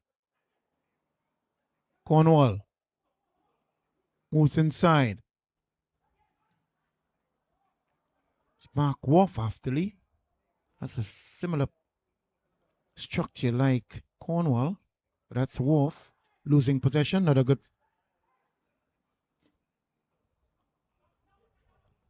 Trying to put something into the mix, some more meaningful attacking play there by Caledonia AIA.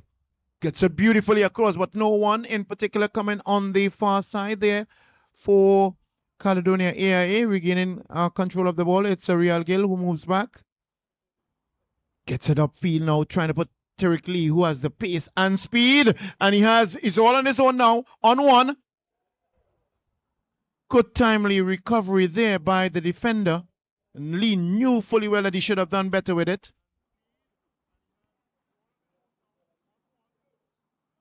After regaining possession of the ball, putting the defender under pressure, gaining full control, and then just over pushing it, and an exceptionally timely challenge there by the defender, getting it out of play. And that challenge was well executed there by Josiah Edwards for Caledonia. As in the interim period, we do have a couple players on both teams closely being monitored by their trainers as they're going through warm-up. So we expected to have a couple more substitutions very soon. As being retrieving the ball, it looks as though it could be Cornwall. Has been taking most of the corner kicks for his team, Club Sando. Will this materialize into a third item or not is left to be seen. Floating nicely and dangerously into the penalty area. Head goes up. Goalkeeper just got in time, Diaz, to hold on to that one. Player still on the carpet.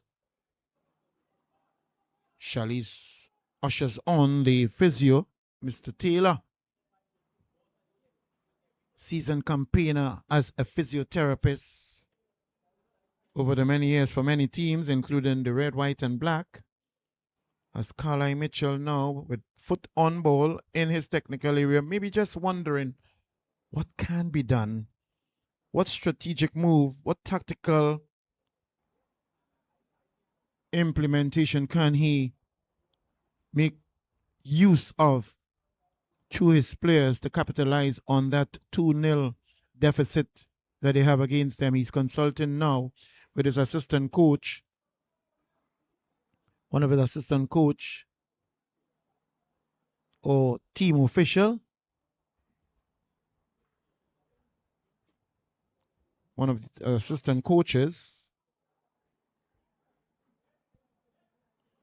as the player has been attended to. He's off the field of play, drop ball to the goalkeeper Diaz, and they're trying to take advantage of this because 10 players are on the field right now for Club Sando.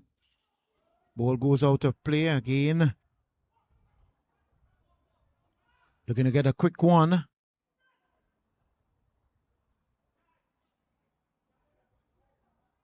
Getting it further in the inside there. It's Giovanni. Challenge inside. Clearing it upfield. Cornwall or Hamilton. To Gill. Gill. To Lee. Upfield to Gill.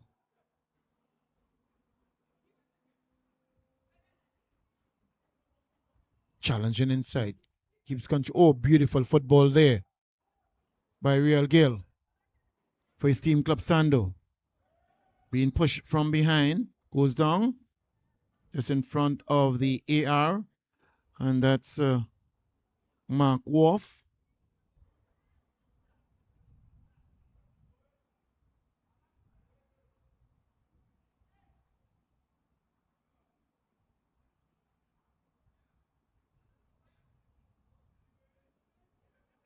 As Adam Mohammed indicates the position where the defender should be positioned. Good effort and role performed there by the AR2 or AR1, sorry. Cornwall floating dangerously in the penalty area. Head goes up. Good defensive work there by Caledonia AIA as trying to get a counter attack in the mix here now, but good defensive work even in their half of Caledonia. It's Club Sando putting them under pressure. Strong challenge at getting possession now, moving upfield. Club Sando with one player on the ground as the referee stops the game. Charlie's Hood, which is how it's supposed to be. Mr. Taylor has a busy night since the start of the game, having to attend to his players, but then that's his role. He's the expert in the area, and I'm sure performing it remarkably well. So important to ensure that these players come onto the field of play injury free and don't have any pending injuries. Otherwise, it can certainly defeat the purpose of giving them or allowing them to provide 100% on the field for their team.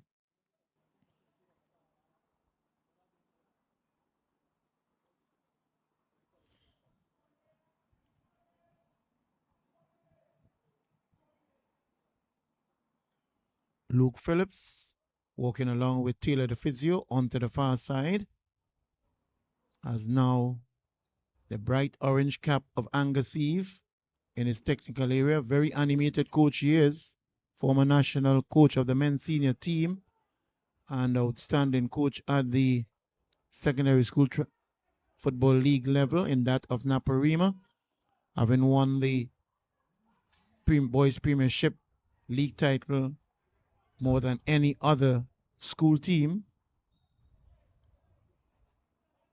As you're going to have a substitution there now. Number 13, and that's the player who's off. Luke, he's going to be replaced by, is it? Or are they going to make a change? Oh no, so he comes back 13 for 24.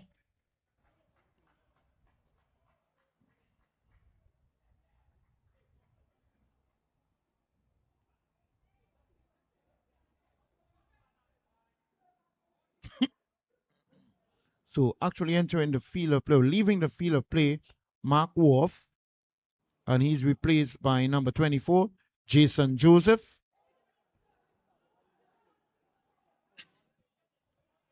Trying to make something of it is Caledonia AIA. They're trailing Club Sando 2-0. Arta, Jariel Arta gets it on the inside. Sends his teammate into the penalty area. Good defensive work there by Club Sando. That is goes out of play. It's going to be a corner kick. One of the few corner kicks to be taken by Caledonia, but they're much in need of such. No goals on the score sheet for them as yet. Will this be the first?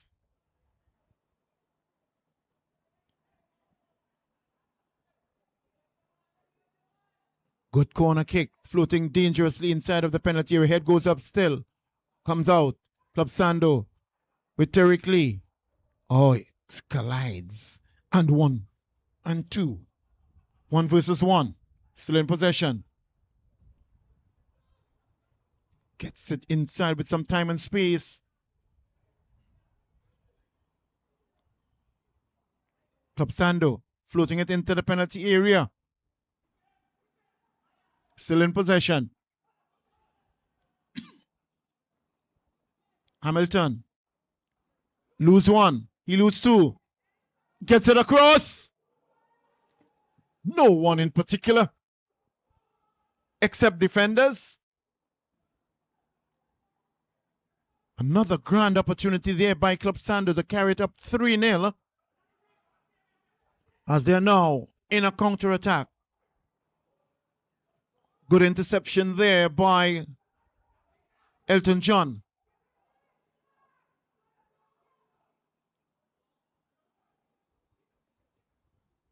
Gill sends him on his way. Good control here. Wonderful control by Kieran Cornwall. And the final execution of it certainly need tremendous improvement. He did try to get it over, lob it over the goalkeeper head, but wasn't in control of it, and it went aimlessly far away from the goal as Diaz comes off his line and collects.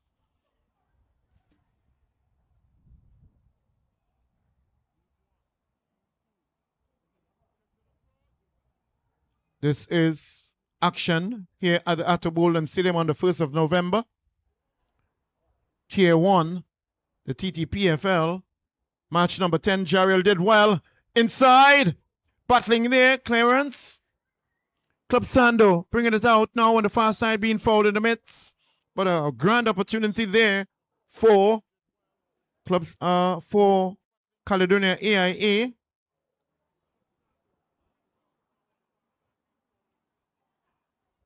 So having a double substitution now.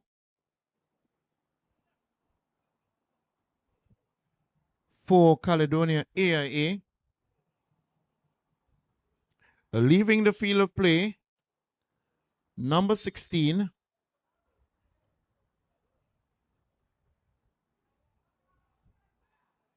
Actually, number 6 in the person of Shakir Jones. And he replaced by number 11, Tyrese Manswell. And also leaving the play, number 10, Jariel Arthur. And he has been replaced by number 7, or close one there. And he has been replaced by number 7, Kieran Manswell. So both Kieran Manswell and Tyrese Manswell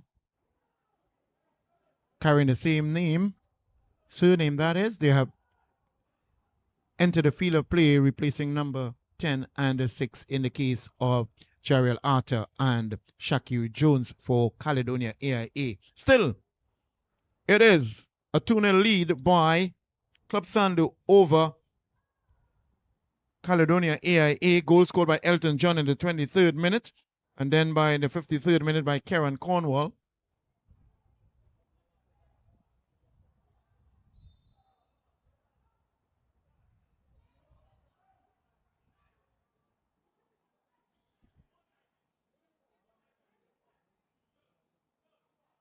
Just around the 70th minute.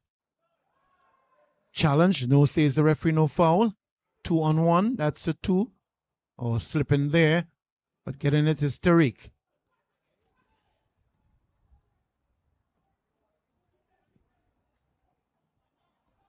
Really showing the energy and the purpose. It's Club Sando. And every time they're on the ball, they're making something into it.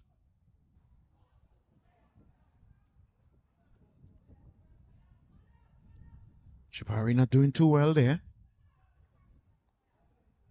Hamilton. Tower of strength. He's holding. Guilty of it. Rapid free kick taking there by Caledonia. Good defensive work there by Elton, but still they're under pressure. Move on the inside now.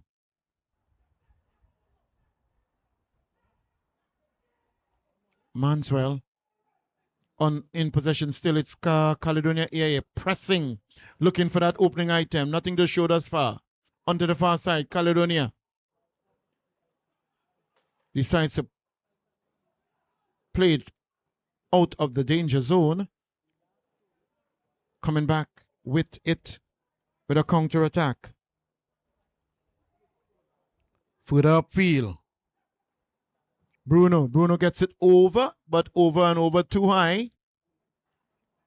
Wanted to get it inside of the penalty, over inside and drop in the penalty area, but it went way over the crossbar. As Ragu takes his time to retrieve the ball for the goal kick.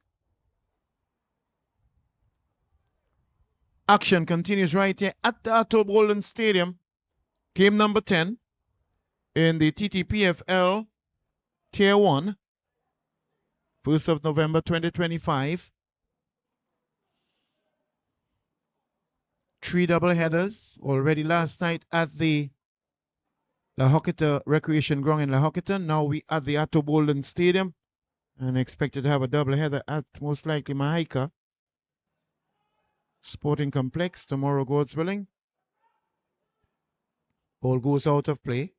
A little scrappy affair right now by both teams. Losing a sense of direction and concentration. Hoping that they will be able to regain it soon as Carlisle, head coach, Michelle Carlisle, giving instructions to his players.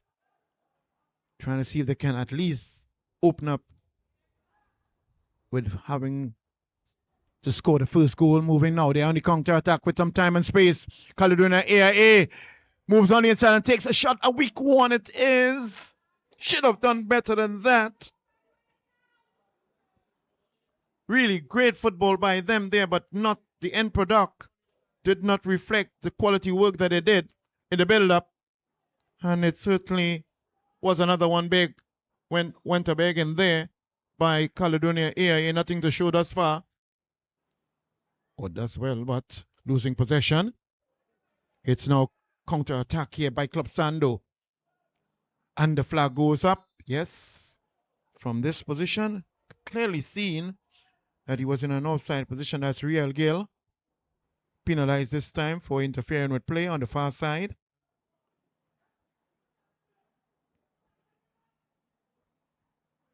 Moving it upfield there, it's Tyrese Manswell. Further up, takes it down. Good football. Manswell moves on the inside. Gets it further inside now. Looking to take a shot. Thought he would have done that initially, but didn't do that. That's Kyron Manswell. Most likely with a name like that, could be very well two brothers. Kieran Manswell and Tyrese Manswell. Losing possession. Foul being committed in the process by Kyron Manswell. Spectator saying, nah man, can't be a foul. But these things do happen.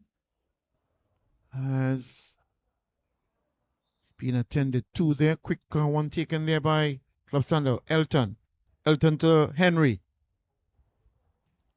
Long towering figure of Henry as a basketball size figure. Challenging there, Hamilton. Real Madrid. Could have said Real Madrid. Real Gill on the ball now. Moving on the left flank. Still Gill in control. Gets it over. Nicely. And with some time and space. Gets it inside. Not a good pass by him.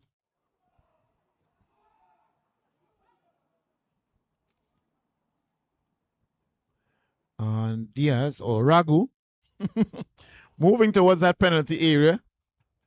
But he has to remember he's not in possession of it. He's not touching it, but the law has changed that you have 8 seconds counting from the 5 seconds to be in control of the ball. Otherwise, an indirect free kick is given to the opposing team. He knows that fully well. Running down the clock second by second. Club Sando just look threatening every time they come forward. Pays it back to Diaz.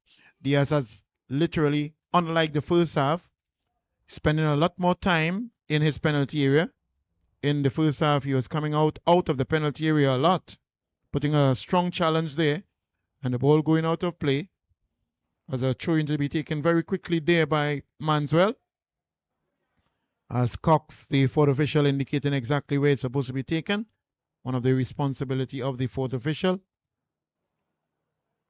Hamilton really working tremendously hard for his team since the first half. He continues consistently in the second half. Gill gets it back. Prefer to stay on that left side. Real Gill skipping but not being able to maintain his footing. Good work there by Atta. Moves inside even more. Manswell actually. And Manswell losing control. Will he get it? Yes, he does. Skip once. Moves inside. Have some assistance. Good football now being shown there by Caledonia. Prefers to play it back. Pulling some of the Club Sando further out.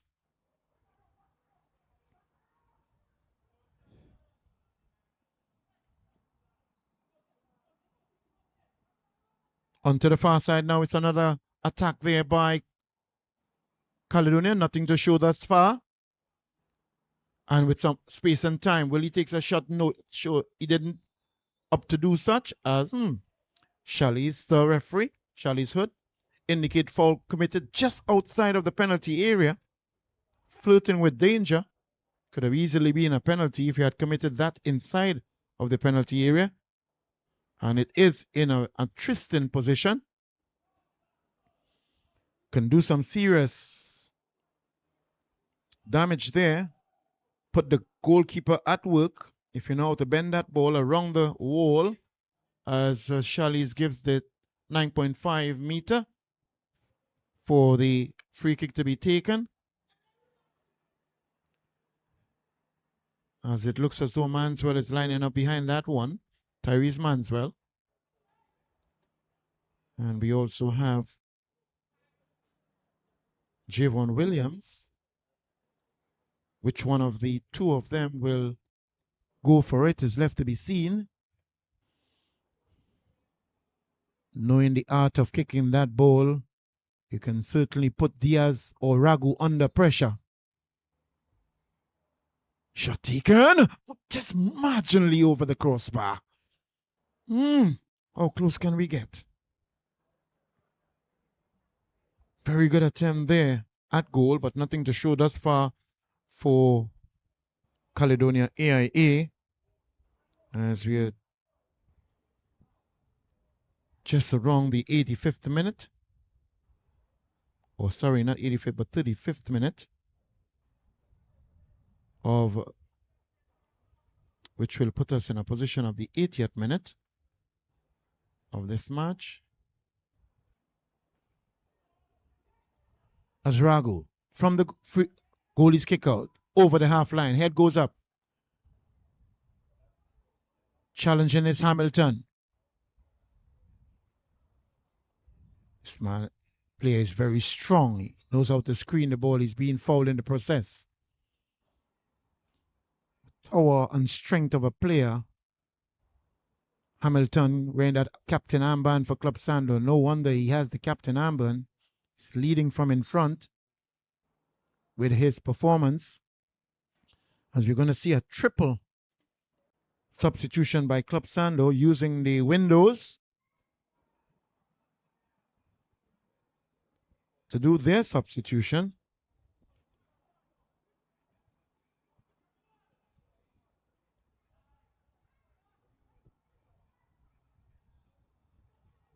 Counter-attack there by Caledonia, but nothing to show for it. It goes out of play. Good defensive work there by Club Sando.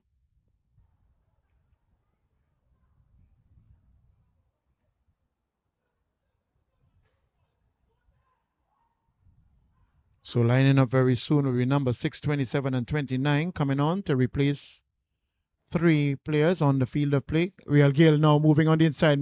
Has some space and time, but he's closed down and lose possession. One would have thought he would have gone further on the left, but he decided to penetrate through the middle and lose possession. Manswell on the ball now for Caledonia. Moves further inside. Shifting nice. Keeping control still. And moving closely with some space and time. My word. How did that happen? Everything else except the ball going into the net. Player ended up in the net, but not the ball. Nothing to show thus far for Caledonia. AIA. A collision there with 2 players of opposing teams. Let's hope it's nothing serious, as both physios of the respective teams making their way onto the field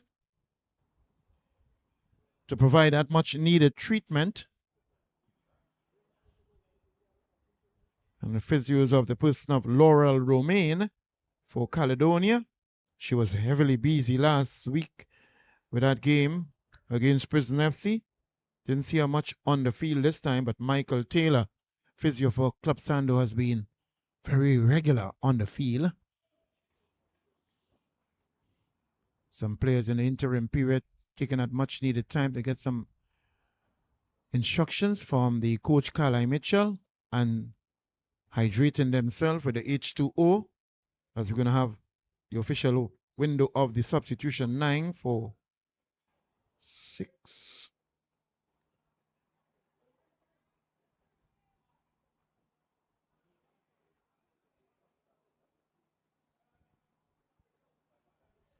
So it's 11 for 27.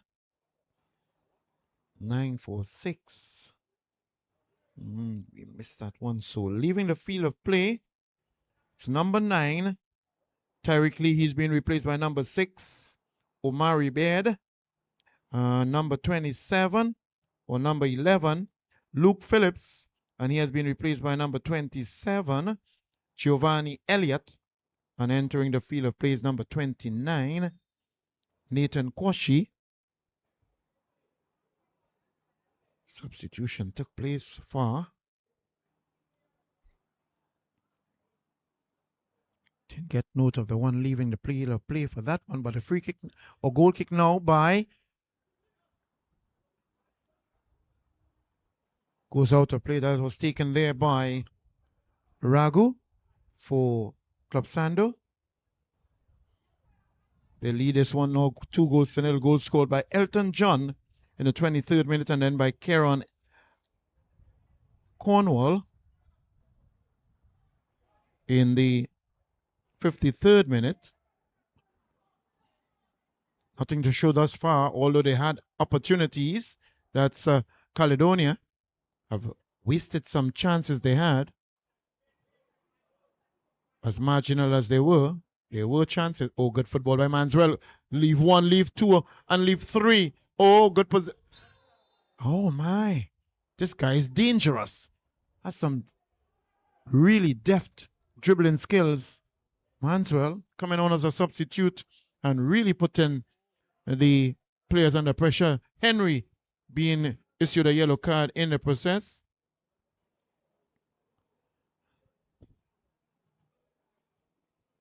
Committing that one.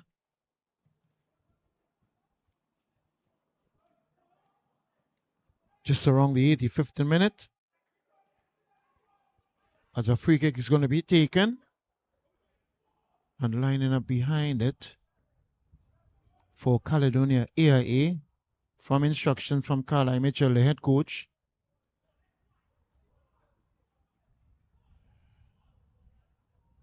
Josiah Edwards, it looks like, is Josiah.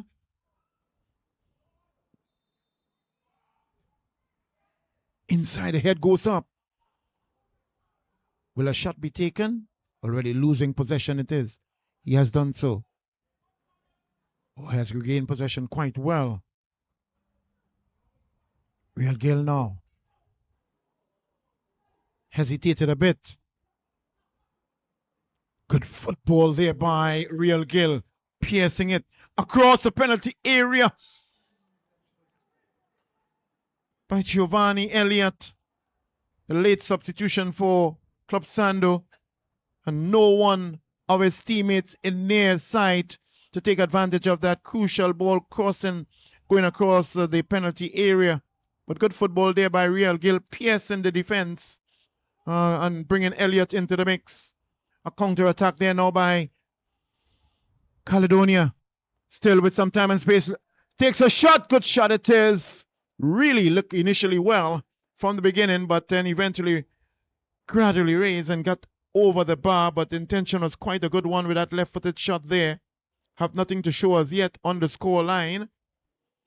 But with efforts like this, it is commendable. Just a little lower, it would have been troublesome to Ragu in the goal.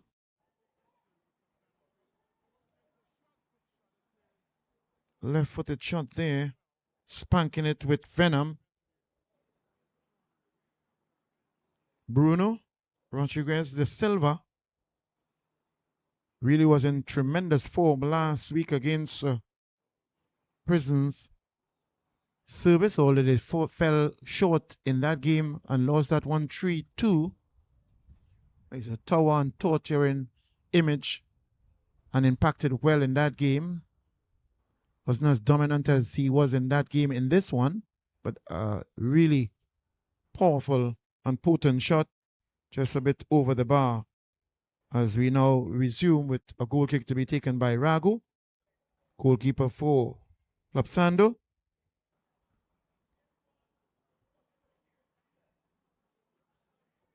He moves back. Players converging just around the center circle now for this one. Moves in. Floating ball over the half line. Head goes up.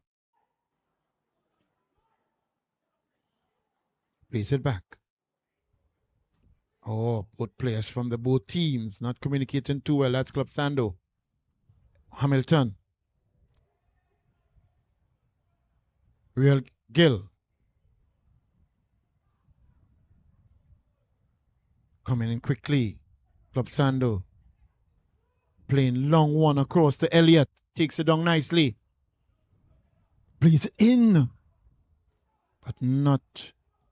Hyder was a good one, but needed to be a lot more square with that pass to get his teammate on the far side, but eventually ended up into the hands of the goalkeeper Diaz.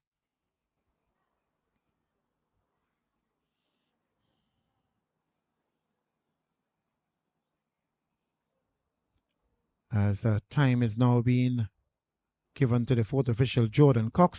6 minutes added on time. As Elliott takes a shot. Getting his body very well behind the ball. There is Diaz, goalkeeper, but Elliott saw some space, went for it, but equal to the task was goalkeeper Diaz. As 6 minutes added on time shown by Jordan Cox, the fourth official, doubling up for the first game as he was also fourth official in that game. A 2-2 affair between FC Eagles and Defence Force.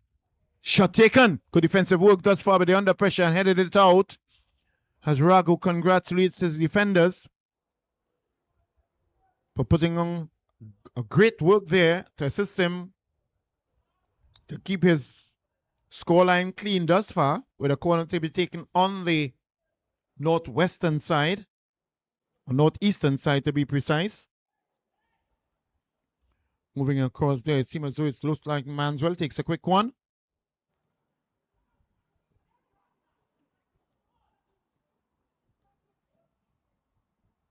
Losing possession, yeah. It's Caledonia. Oh, tries to dribble, that not successful. Should have maybe possibly get it into the penalty area. There is where the danger is. Real Gill being closely monitored. Uses some skill, gets wrong the player, goes past one. Oh, one would have thought he would have backheeled that one to Elliott. Gill moves across. Looking for some time and space. Gill onto the far side. Gets it across. Good interception there by the defender for, most likely it's Thomas, for Caledonia.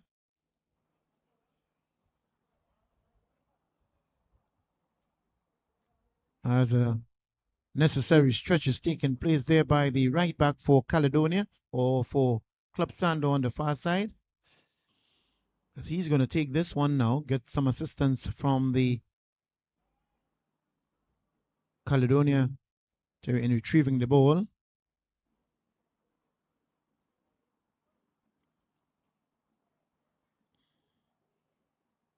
Not much members of the Club Sando in the penalty area, more from Caledonia, trying to head it out, but Elliott goes up. Hamilton plays it only at Elton. Elton to the far side. Flag goes up, but the ball goes out of play. No interference with play. And the flag drops by Adam and goes up for Yaren. Goes sign on the far side for a throw-in. Long floating ball upfield. Headed back up as Club Sando.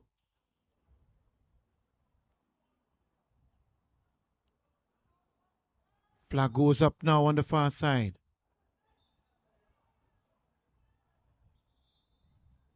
Player goes down for Club Sando. As we had said from the beginning, Taylor has a lot of work since from the beginning as the physio for his team Club Sando. Let's hope it's not a sign of what will continue for the rest of the season. It's very early in the season as the stretcher of the AJ Medical Service are making their way, but no need for the stretcher. And the player is going to make his way off the field of play. Commendation from Dr. Anthony James and his medical crew.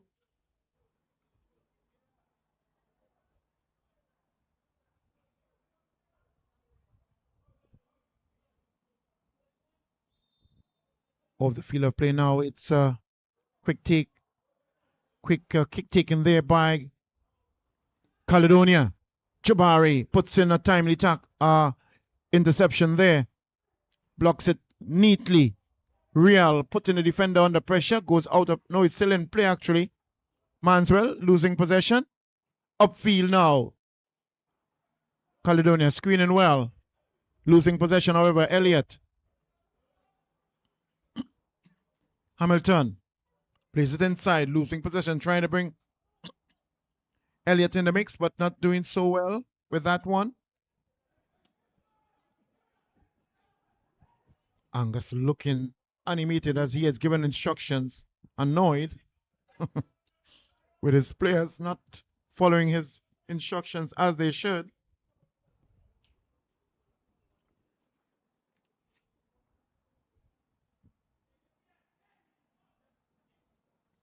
Quick one taken there by Manswell for Caledonia AIA. Plays it back. It's into added on time now. Could very well be 3 minutes out of the 6 minutes of the added on time.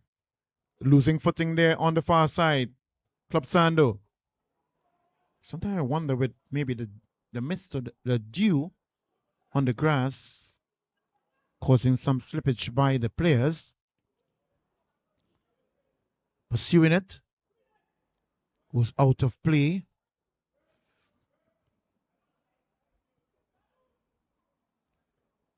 That's Nathan Kwashi.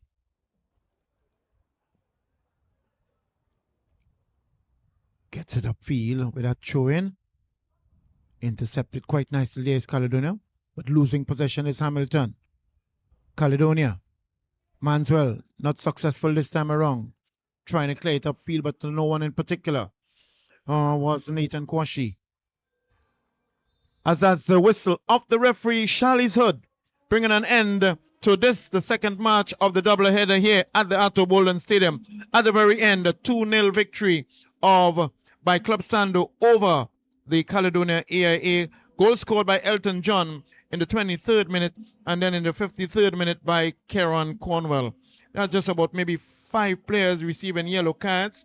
In the earlier match, it was a 2-all drawn game between FC Eagles holding the defending champions Defence Force to a 2-all victory. But in this one, the second of the doubleheader, it is Club Sando defeating Caledonia AIA, losing their second item within 2 rounds of football in game number 10, losing this one 2-0.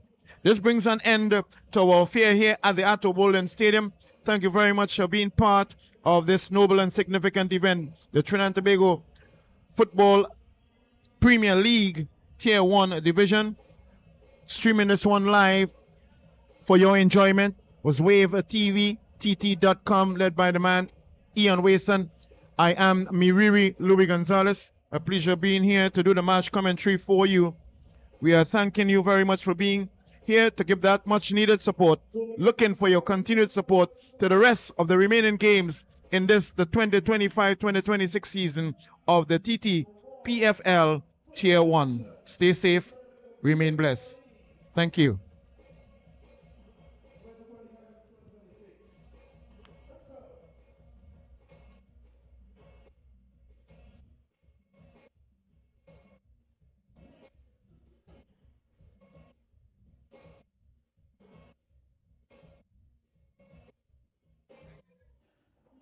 Yeah.